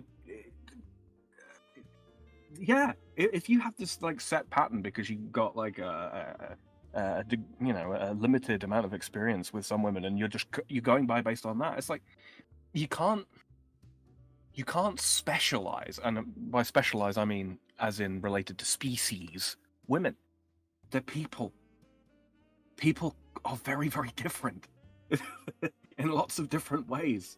You can't have a golden rule, as it were. They don't work. They just don't work. Don't be dumb. Oh, Mort, that's the worst thing you could do. I mean, it's well-intentioned, bro, but the messaging rules are simple. Wait until you see a funny news story on the AAA and send it to them. No.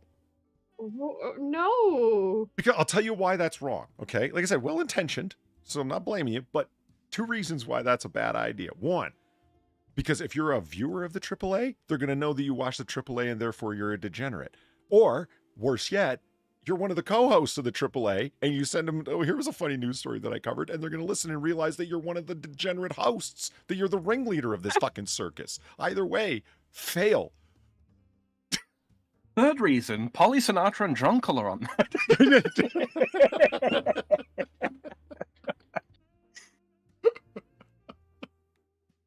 The only reason we're not as bad is because far as our redeeming quality here. That's a little sad. I'm redeeming. Morning, Don't beat Christonia. around it. I was only saying it to bring you back into the conversation, Far. Pull up a bar stool and sit on down. Welcome. I could make the same argument that this person is making in terms of they know what they like and they're not interested in playing these games, right? Younger women are willing to put up with more shit than older women are. Or the older women have, because more people have paired off as they've gotten older, the pickings are slimmer.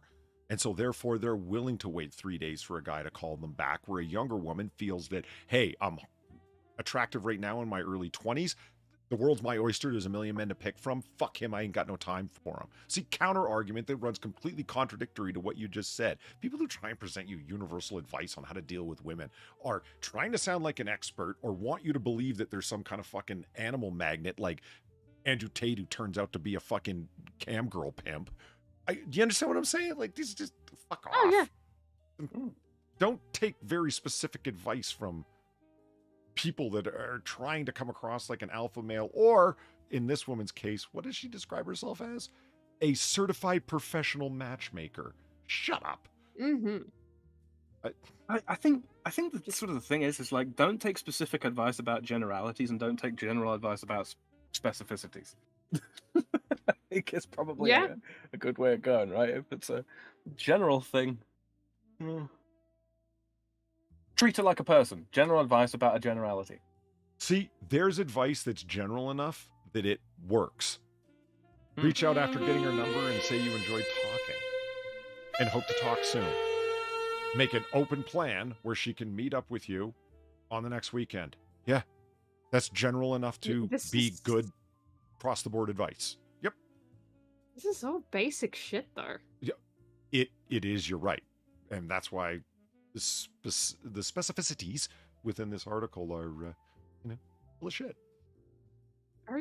Very weird. Put it mildly. Norm MacDonald's dating tips. Thank you for the $5. When on The View, Norm MacDonald was asked what kind of woman would find him interesting since he admitted he hasn't read many books. Norm responds, I have a lot of money. Oh, Norm. Rest in peace, you stellar man, you.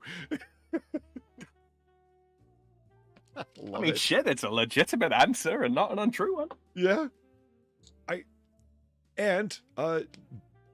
Joy Behar and the other saggy whoopee, what are they going to say? Well, I've got a lot of money too. Yeah, but look at you.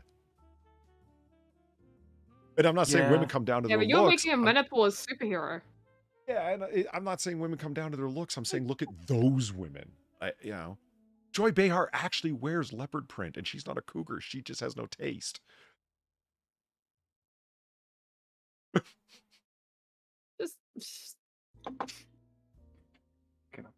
Okay. Okay. So I'm gonna simplify it like this, right? You know who else has an awful lot of money? Sandra Bullock. Right. Sandra Bullock on the one hand, Whoopi Goldberg on the other. Both of them are getting up there in terms of years now. I know who I'm picking if I had the choice. Well, then there is Charlize Theron, who has a lot of money, arguably is still attractive, and she has complained in multiple profile pieces in magazines how it's very difficult for her to get a date. Yeah, but that's personality is her downfall. Yeah, I mean, look at Taylor Swift. Typically blonde, attractive, thin girl with more money than God, and she can't keep a man to save her fucking life. Her career in music is based upon it. Mm-hmm. So, yeah, comes down to personality. Yeah. You have to imagine she's pretty vapid and annoying. That's the only thing I can picture. Because it's not Yeah, like she... Taylor Swift's irritating as well.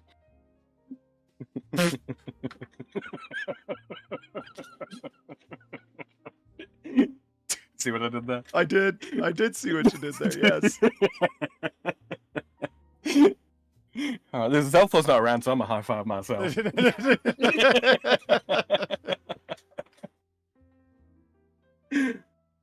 On the flip side, Jessica Alba. Wonderful in every respect. Yeah, that would be what I would like to say to Charlize Theron. It's like, she actually said in that Profile magazine article, I've got lots of money, I'm world famous, what's the, like she was angry about it, expressed actual anger at all of men. What's wrong with me? And said the words, I'm a catch. Okay, then how do you explain Jessica Alba? Because she has children that she didn't have to adopt. Or that aren't from a relationship that ended a long time ago. She's a literal billionaire, so she's got a fuck of a lot more money than you. And she's also globally famous, and she doesn't have your relationship problems, lady. You ever think it might be you? Why would you complain to a magazine about that? Don't you? You're an actress. What don't you know about self-promotion? Does that strike you as good self-promotion? It's mind-blowing. Also, just the fact that she's like, oh, I'm a catch. Who refers to themselves like that? Yeah, like, don't you? To people. Again, a publicist would tell you that's what the worst thing you could possibly say about yourself. You've been surrounded by publicists your entire adult life in your career. How the fuck haven't you picked up some tools of the trade yet, if you know what I mean? Yeah. Put a little spin on it, for Christ's sakes. You know, I can't understand why I've had so much bad luck in the dating scene. Is there not a guy out there that'd like a girl like me? That's how you say the exact same thing in different words. That doesn't make you sound like an absolute bitter old hag. Bitter old hag is right. Hey, Sam, look at this. What's that? This is the gun I'm thinking about, a Sig Cross. Interesting stock design. A highly skeletonized stock. It's a folder as well. It folds right at the joint right there. It is Sig's attempt at a cross between a precision rifle that can still be used as a carryable hunting rifle. Bolt action 308, I don't want it in 6.5 Creed. Takes Accuracy International mags, which I'm really happy about. Comes with a match-ready 2-stage trigger. But one of the things that interests me the most is how far forward the bolt handle is. As you can see there, look how far forward the bolt handle is positioned on the gun. Normally on a bolt action, it'd be somewhere back here. It's all the way up there. So when your hand comes up, the bolt handle's right there. I was fucking around with one the other day and cycling my way through it, and it kicks the shit out of the Ruger Precision by 2 pounds less. This fucking thing only weighs 7.5 pounds, man. Jesus. Yeah. With a heavy, well, medium heavy barrel, 7.5 pounds. Fucking sick. And unlike the Ruger Precision, the handguard will not grate cheese nor knuckles. Yeah, I'm not a big fan of skeletonized builds when it comes to, well, guns in general. But yeah, from a technical standpoint, that sounds shit hot. Yeah, anyway, it just caught my interest, and I'm thinking, why would a bolt action have a selector switch? It's just a safety that's put in the same position as an AR to keep the ergonomics all the same. That if you have an AR, you are very comfortable with the mass market appeal, right? Yeah. How do we go about talking about dating to guns? Damn it, Polly! Because we aren't car guys. Yeah. Best answer ever. I would. And it's well, oh shit, it's a fold up gun. Every guy in the audience was just like, okay, fair enough, yeah.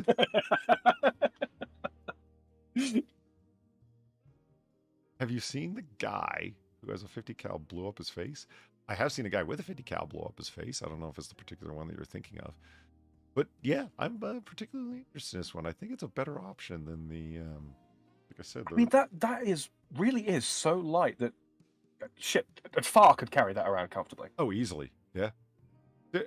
The Ruger Precision is, I mean, it's a fucking beast of a heavy gun. I mean, don't get me wrong, it's awesome, and man, it cycles like glass, and it's a side folding stock and everything, and very nice and fully adjustable for length of pull and cheek rest, and it's got the monopod adjustment, but it weighs in at like well over 9 pounds. It's a fucking beast by comparison, and I cannot state strongly enough what a knuckle grater this fucking handguard is. You really could grate cheese or make hash browns on it. I cut myself on it. Blood on the fucking floor. I had to clean it up. It's just, it feels bad cleaning up your own blood. Yeah, you gotta think, what a waste. Yeah. I gotta make more of that now. Yeah. Like I said. Are you laughing at us, Far? Maybe. Am I not supposed to be laughing? No, fair enough. It's like that sounds like a stifled chuckle to me. So, oh yeah, we have been going for about 3 hours. So, do we want to end soon, or you don't want to do a Zillow? I want to do a Zillow. Well, but we're talking about guns. Is that what you were about to say? no. I'm just looking at the time, like what time it is for me as well, and like how long can I extend this? Oh, before it ends up me sitting here eating dinner on a stream. Well, you don't want to do that. I've eaten on a stream. Mukbang stream, let's go. Oh God. Oh. FarZoosme avocado. Well. Oh, don't even. No, that is cursed. That is cursed. Oof. Bad Sam, no. So what you're telling me is I couldn't get a commission for you to draw that now. I would be charging you premium, like just premium fucking prices. And that, ladies and gentlemen, is not a no. In order to get me to draw that, that would be some hundreds of dollary dues. You heard it, which I don't think you want to be paying right now. Oh yeah, that reminds me. I keep forgetting to say that. Far is open for commission, so you can go ahead and hit her up on Twitter. And if you need a new avatar or a new channel art or whatever the hell, Far's otters are best otters. And I am a big personal fan of her art. And you can go to her Twitter and check out all the various arts that she's done. There's plenty of her stuff up there. So by all means, if you're in need of some original art that you can use in whatever way you want, by all means. Well, you know, short of degeneracy, of course. Hit up Far on Twitter. Yeah, and ladies and gentlemen, that was a masterful link. Yeah, you know what? I'll tell you what. Far has been asking me a very good question, and to which I haven't had a good answer, which is, why don't we open the bar more and more often? Well, yeah, we should and could. And since we have a full spate of tabs open here, that why don't we, go ahead and close it down now, because Far doesn't want to eat on stream, and we will have another Noir Bar before too long, Sunday night, something like that. How about that? Yeah, sure. It's like a plan. Sunday night. Yeah, sounds like a plan. Yes, I can do that. Okay, actually, let's do that. So everybody, including y'all in chat, we'll be back here Sunday night, and I'm gonna actually open it when I said I'm gonna open it. Unlike today when things didn't go as planned, but you know, such is the way things work out sometimes. Such is life. Yeah, unfortunately. Yeah. Okay, so we're gonna do that right now, and that does bring things to last call here at Noir Bar, live from the shadiest district in Noir City, and I would like to thank everyone for coming out tonight, even though it was late for our own little brand of 1940, a booze-fueled banter. I'd like to thank Far and Sam for keeping me company at the bar. Finally, I'd like to thank all you very generous people. Tip the bartender. That's me. It's how we keep the candles lit and logs in the fire and liquor in the glasses. So, join us back here Sunday night, and all of us will be here again, and maybe you can even coax I don't know, Sinatra to stop by or whatever. He was supposed to stop by tonight, but, you know, Jesus Christ, we opened way after. Yeah. Whoops. Yeah, understandable. Yeah, right. Okay. Thank you all very much. Far. Sam, any final thoughts to say before I close her out? Not much more apart from, go get a commission from Far. She really does good stuff. It's all there on Twitter. Thank you. It really is good Absolutely. All right, so there it is, everyone. You have a good night, and we will see you later. And as we always say about this time, you don't got to go home, but you got to get the hell out of here. Have a good night, everyone. Good night. Good night.